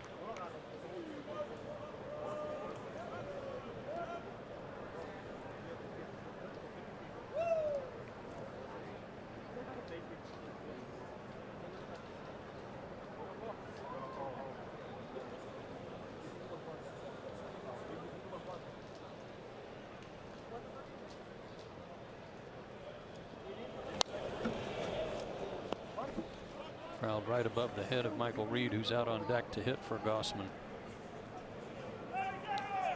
As you heard Kelsey say as we came on air, Reed had a terrific run going down at Gwinnett. He's been up and down with a big club a couple of times. He'll bolster the bench after Bryce Wilson's magnificent performance last night. He was sent back to Gwinnett. Braves have a deeper bench here in Pittsburgh tonight. And that's a strike called, and Dansby is retired. And there's the first out of the ninth inning. Grammy Award-winning DJ and producer Zed will be performing at SunTrust Park Friday, August 31st. Come watch the Braves take on the Pirates and stay for the free post-game concert brought to you by Coca-Cola. Get your tickets at Braves.com.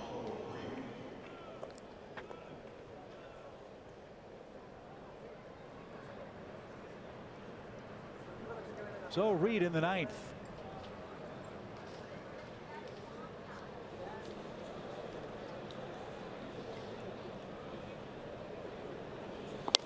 I think what's going to be so fun, Joe, is over the next 10 days or so, the job that Alex Anthopoulos and Perry Minasian and Brian Bridges will have getting the September roster figured out.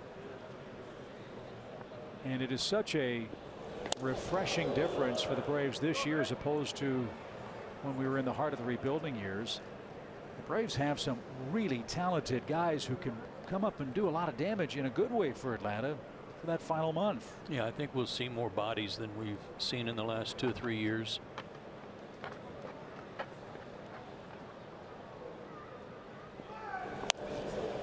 You know, you see Michael Reed with an elbow guard on. Hitters at an early age are taught to turn away from the pitch, as Suzuki did, as Reed just did. And when you do that, obviously you're exposing your back or the back of your arm, and I would think that hitters would want to wear one of those elbow guards for that reason, because of what's left exposed. And it seemed like Kurt did everything right on that play. The ball just was hunting him down. There was nowhere to go. Yeah, couldn't get out of the way.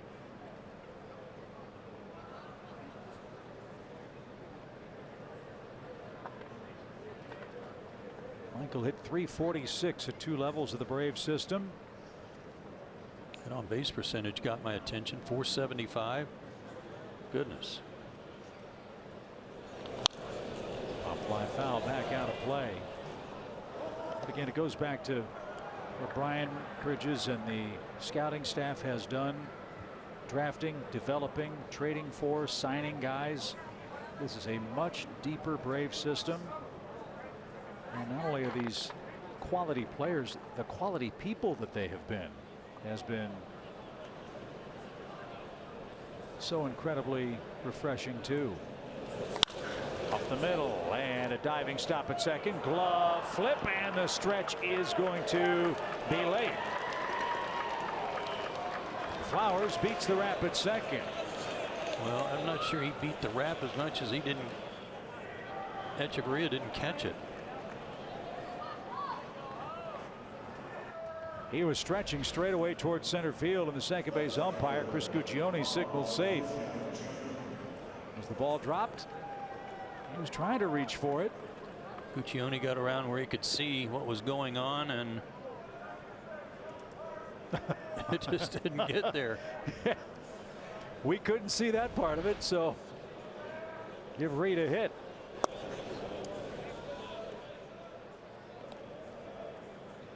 Great stop at second by Frazier to keep that on the infield. And now 2 are on for Acuna, who's 0 for 3 with a walk.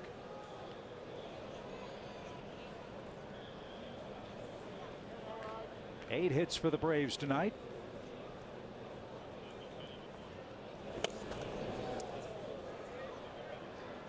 Six of them have come from the 6, 7, 8, and 9 spots on the lineup card.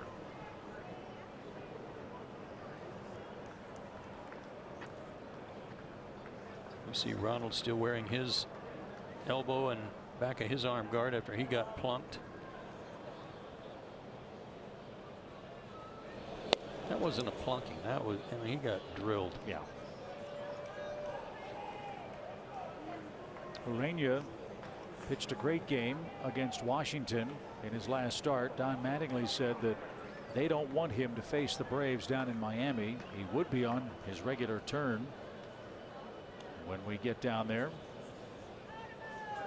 He has been suspended 6 games. That suspension is on appeal. 3 balls, no strikes.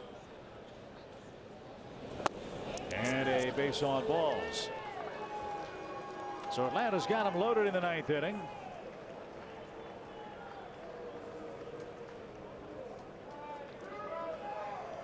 And Ray Searage will make his way to the mound. A lot of the Pirate faithful a little upset with Mr. Holmes. Official crowd count tonight 13,280 for Game 2. Celebrate the history of the Braves franchise when they take on the Red Sox Tuesday, September 4th. The first 20,000 fans will get a Boston Braves Babe Ruth bobblehead, brought to you by Gas South. Get your tickets today at Braves.com. That'll be another great series for Braves fans at SunTrust Park. The high-flying Boston Red Sox and Mookie Betts and their other youngsters will be in town. What a great time to celebrate our great sport. All these young blossoming stars. That'll be a star-studded affair as we begin the September schedule at home. Ender's got a hit in 4 tries. Chance for him to pick up his 50th RBI or more.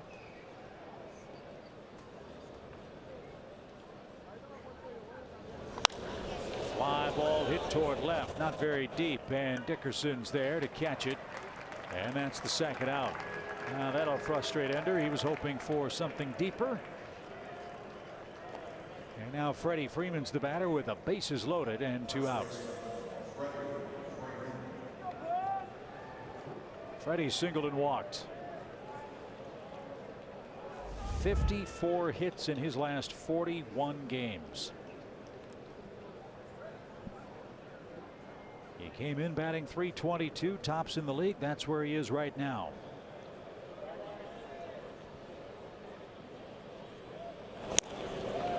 Good cut at a 95-mile-an-hour fastball.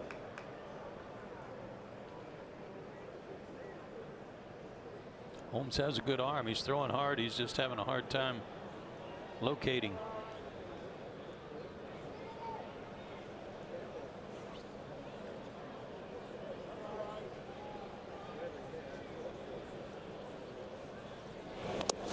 That got away from Cervelli. Late break by Flowers, and he's going to come home and score standing up.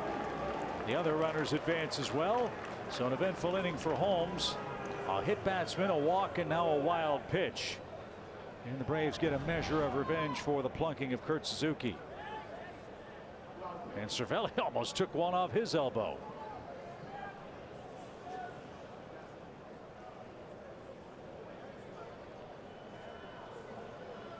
Hard for Tyler to see how far that ball bounced away until it got to the wall.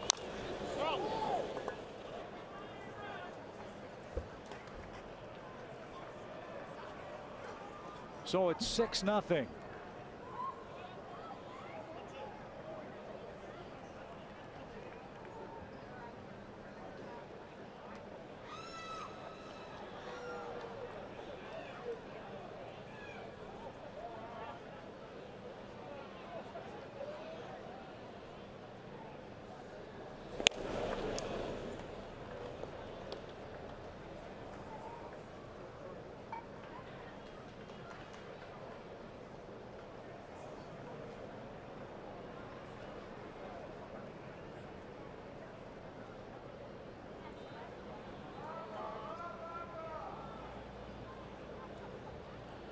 Now the 2-2, and that's high.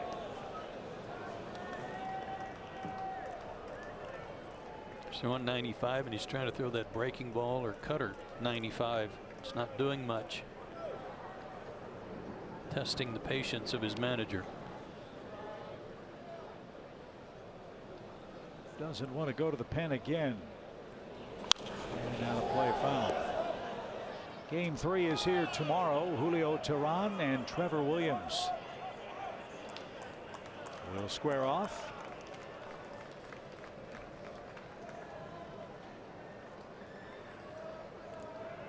Williams has given up 3 runs total in his last 36 innings. Yeah, he's been great. 10-game winner. Oh, that one bounced over the railing and into the Braves dugout.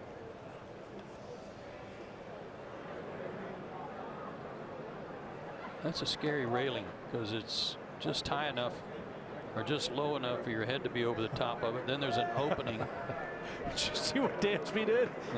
He's laying down. Now the payoff pitch is grounded into the shift, and at second Frazier will throw to first, and that retires the side. Freddie hustled down the line. Adds a run in the 9th inning, a costly run as Kurt Suzuki was plunked and had to leave the game.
6-0, and it's not a save situation for the Braves right now, which is a good thing because it'll give some of those regular bullpen arms another night off. And Brian Snitker told us after the game last night that they are intentionally staying away from AJ Minter because of a lower stiff back. We spoke to AJ Minter today, and he said he was able to play catch today, and he feels good and that he hopes he'll be available tomorrow. But Dan Winkler is also not available tonight because he has pitched 3 consecutive nights. So right now they have Sabatka on to pitch the 9th, guys. Good points, Kelsey, and that's why Gossman's start was so impressive tonight for Atlanta. Short bullpen, and he comes in, and in his 3rd start after a loss in his debut, 3 games, 22 innings of work, 3 earned runs, 15 strikeouts, and 4 walks. That helps. Won 3 in a row. Sabatka, 5 innings, 8 strikeouts. 4 walks in there. He's had a few days off after working back-to-back games against the Rockies, and the last outing was an inning and 2/3 of 1-hit shutout ball with 4 strikeouts. And if you haven't seen this young man pitch, he is a king-sized right-hander with a big fastball like that. And Joe, this is another example of, I think, what Alex Anthopoulos was talking about with us before the game started. It's one thing to go out and try to make deals and acquire veteran players at the post-waiver deadline, as that one is rifled to right and spoils the shutout as Polanco hits a solo homer in the 9th inning.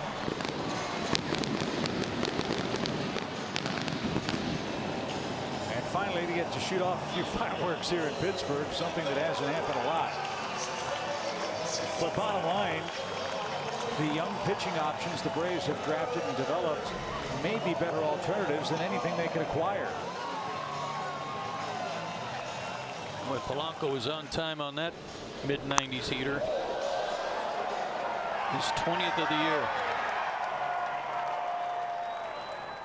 I think I heard somebody say before the game, if he gets to 20 homers, he'll be the 5th Pirate right fielder with 20 homers.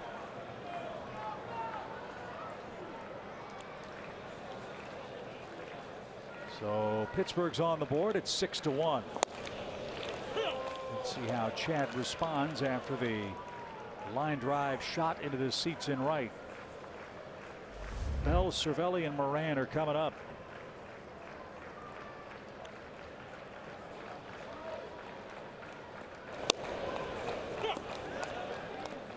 That took no time to get out of here. About halfway up those bleachers.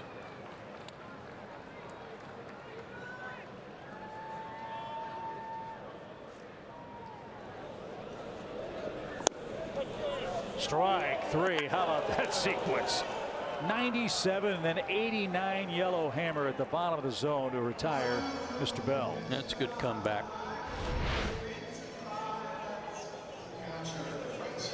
Good backdoor pitch. See Tyler Flowers in harness behind the plate after Kurt Suzuki had to leave. Hopefully we'll get an update on his condition before we leave air tonight, either during the game or during Braves Live, which will be coming up, we hope, shortly. And Cervelli had to move his feet.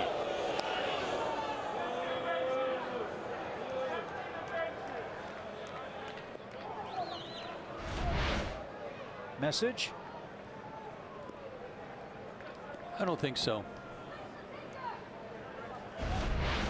But if the Pirates thought it was, then that's probably a good one. A good message. He didn't hit him.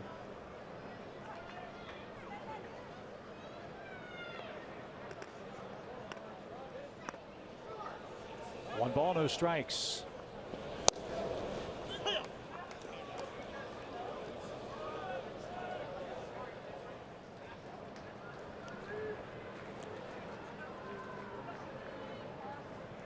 Nine strikeouts for Sabatka over 5 1/3 innings. He was called up August 10th. What a story he has been. 3 levels in the minor leagues, starting with the Florida Fire Frogs. He then hopped up to Mississippi and then moved to Gwinnett. He was in Gwinnett about 2 weeks. 4th-round pick in 2014. And again, big tip of the cap to Billy Best, Braves North Carolina and South Carolina area scout, who first saw Bryce Wilson, Evan Phillips, and Chad Sabatka, and all 3 of them have pitched in the big leagues this year. Pretty good group.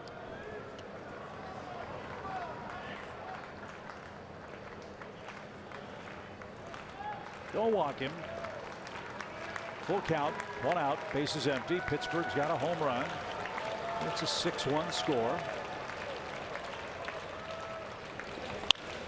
And that's whistled into the seats out of play.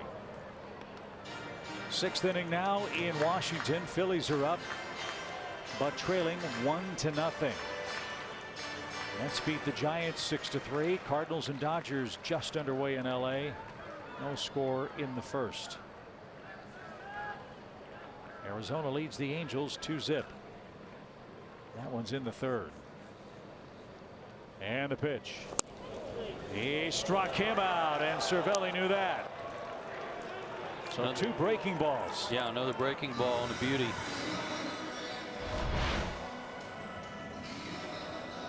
Froze him and dropped it in there. So Atlanta's an out away from Kevin Gossman's 3rd win. And an out away from beating Ivan Nova for the first time ever. He entered 3-0, a 169 against the Braves in his career.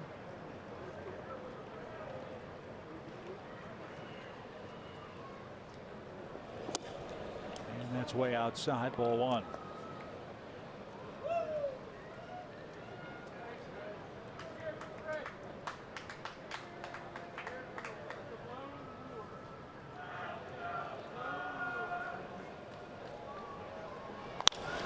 That's a grounder to second, and that's going to do it. Atlanta has come to Pittsburgh and won the series. 1-0 last night, 6-1 tonight. 2 two-run homers for Dansby Swanson. A 2-hit, 2-run game, 3-run game for Kurt Suzuki and Tyler Flowers combined. And Kevin Gossman earns his 3rd consecutive victory with 8 innings of 4-hit shutout ball. Great night for the Braves. Their 70th win. We'll recap it right after this.